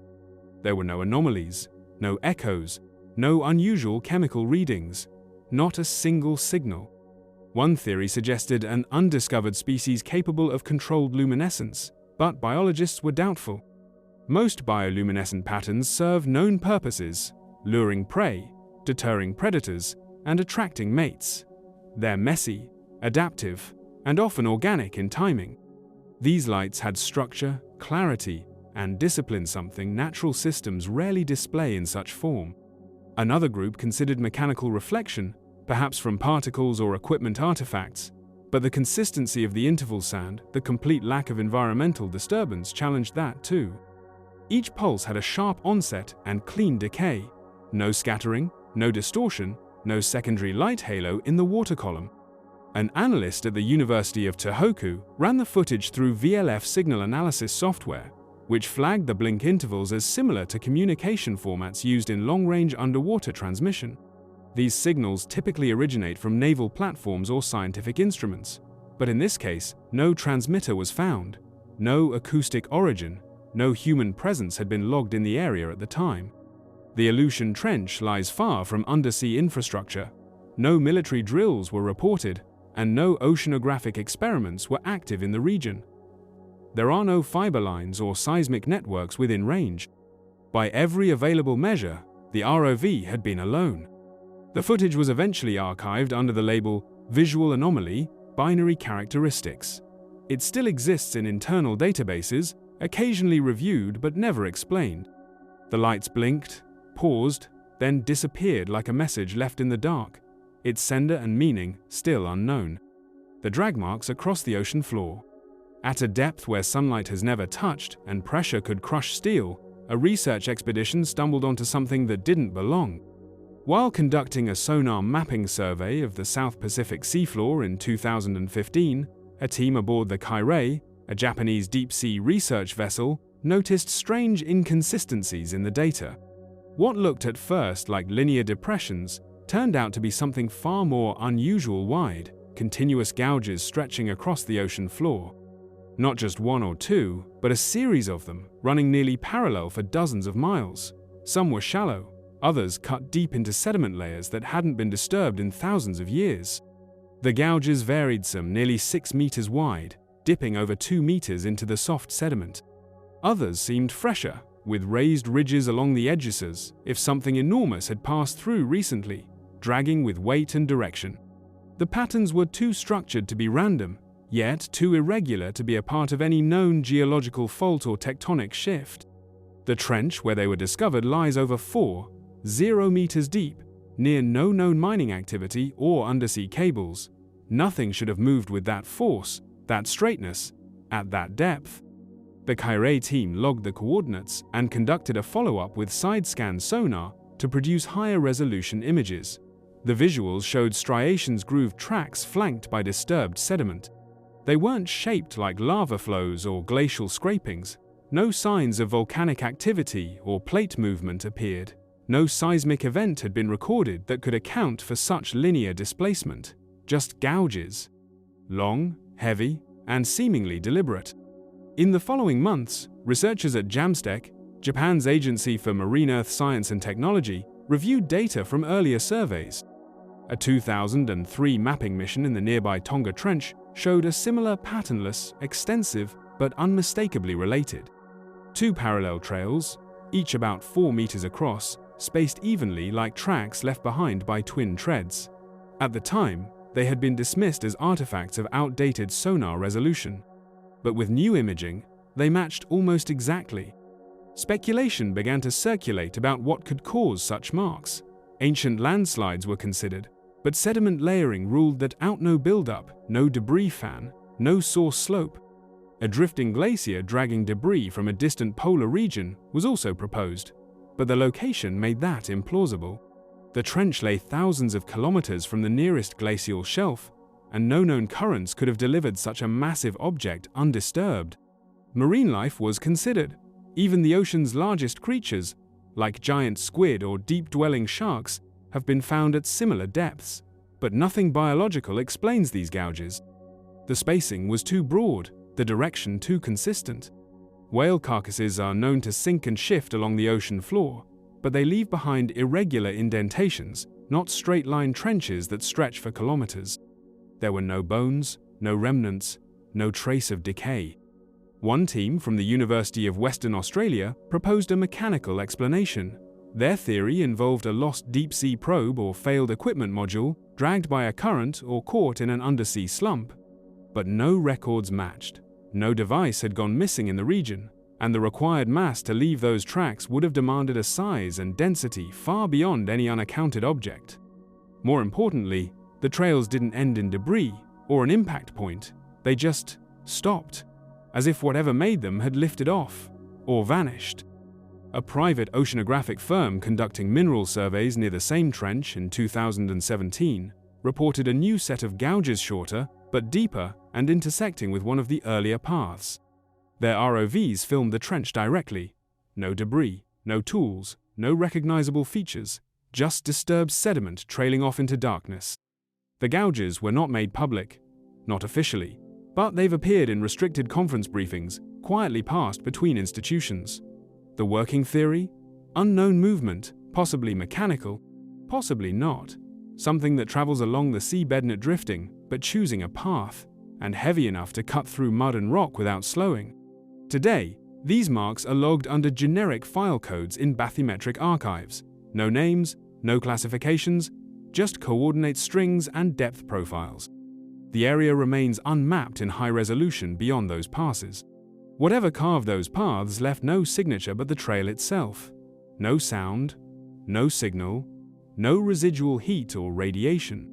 Only the imprint remains etched into the deep, perfectly silent, as though something unseen had walked across the ocean floor. The Hadal flash beneath the Kermadec Trench. The Kermadec Trench cuts deep into the Pacific seafloor northeast of New Zealand, a cold, crushing zone few instruments have ever reached. It plunges beyond 0 meters far past where light can travel, where pressure distorts metal, and silence is nearly total. In 2019, an unmanned probe sent to survey this depth recorded something that has no place in that world. A burst of light brief, intense and unaccounted for, flared through the water. The mission was part of a joint program between the Japan Agency for Marine Earth Science and Technology, JAMSTEC, and NIWA, New Zealand's National Institute of Water and Atmospheric Research. The probe, designated HOV-4, was designed to passively observe seafloor sediment movement and temperature shifts along tectonic fault lines in one of Earth's most remote and geologically active zones. It carried optical sensors, low-light cameras, and a suite of passive monitoring instruments calibrated for deep-sea anomalies. At 3:42 UTC, on March 9, the probe was hovering just above the trench floor at a depth of 112 meters. For the previous 7 hours, all logs had been routine. Then, without warning, the light sensor spiked.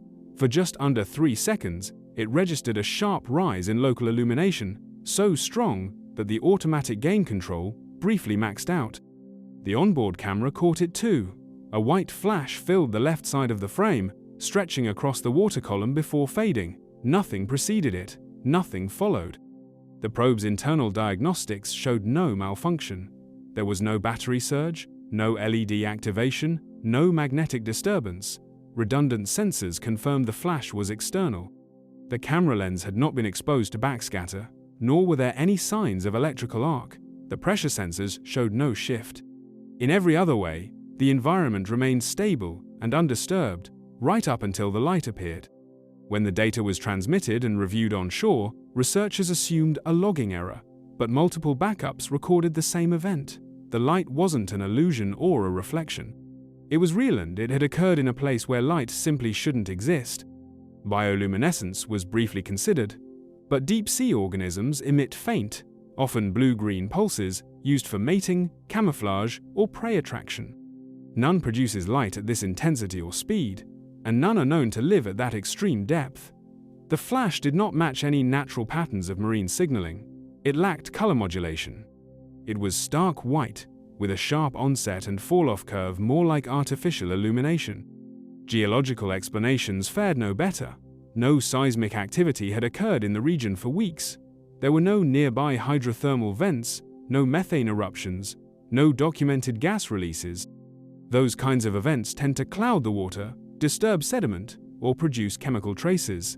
Here, the water column remained clear and undisturbed.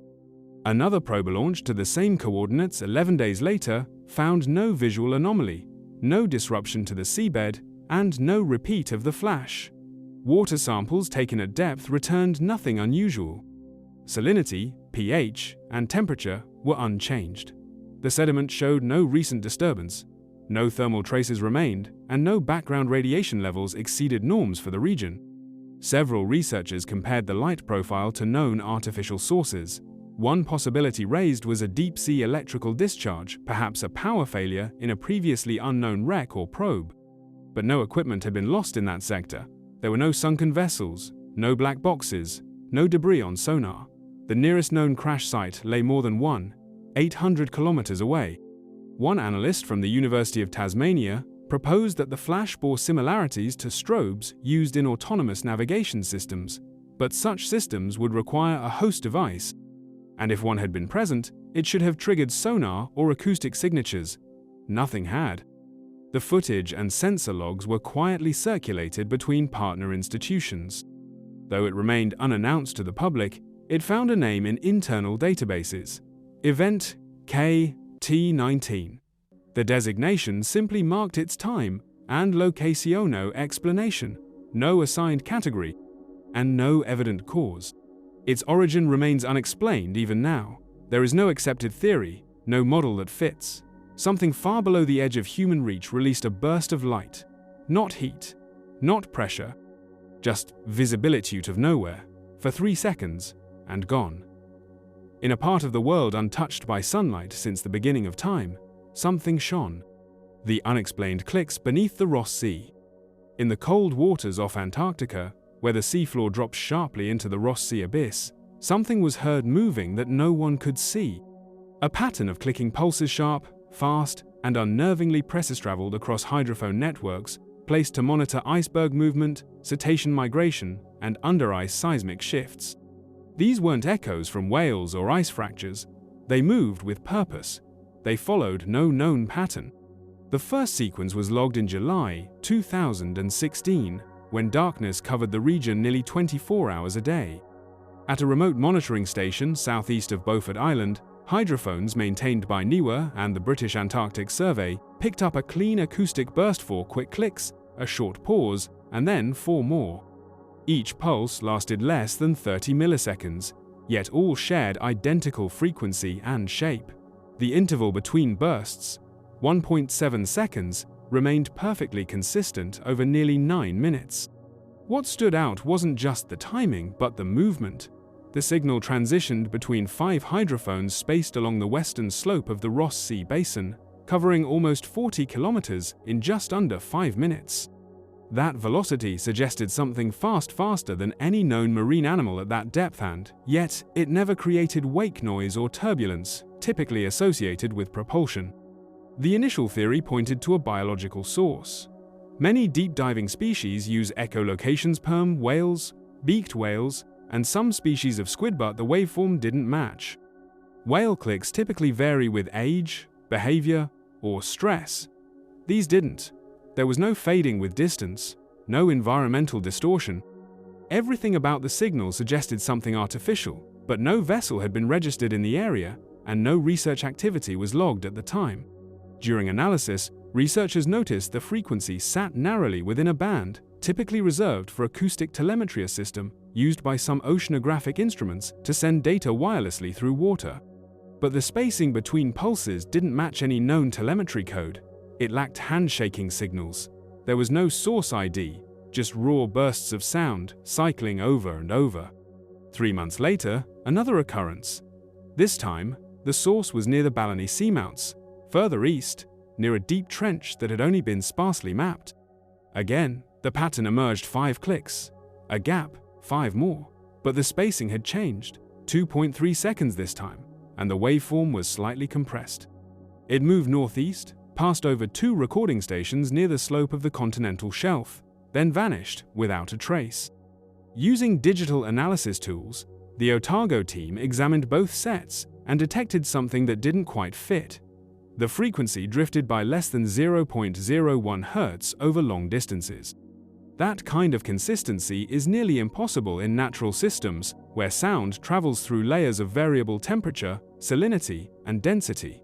These signals cut through with no wobble, as if they were stabilized by some kind of internal control.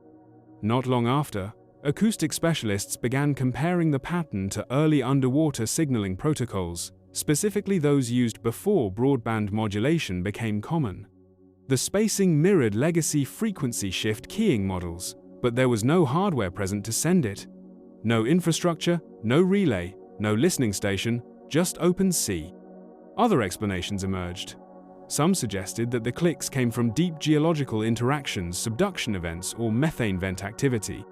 But no tremors were recorded, and the sound moved laterally, not vertically. It also stayed within a narrow depth band between 3,600 and 3,800 meters, just above the abyssal plain but far below any biologically active zone. A naval contact from Hobart confirmed no military assets were in the region. Under-ice drone missions had ended months prior. There were no missing submarines, no hardware tests, and no communication buoys in range. The signals were logged under the name RSC-16 and flagged for review, but the source was never traced. Subsequent passes through the same area have turned up nothing. Even with upgraded hydrophones installed in 2018, the seafloor remains quiet. No follow-up pattern, no drift, just a series of archived clicks, preserved in lossless format and replayed over and over by researchers trying to hear something new. Some anomalies leave heat, some leave debris. This one left only timing pulses clicking into the dark, repeating across kilometers, without cause or trace. Whatever moved beneath the Ross Sea didn't want to be seen, only heard.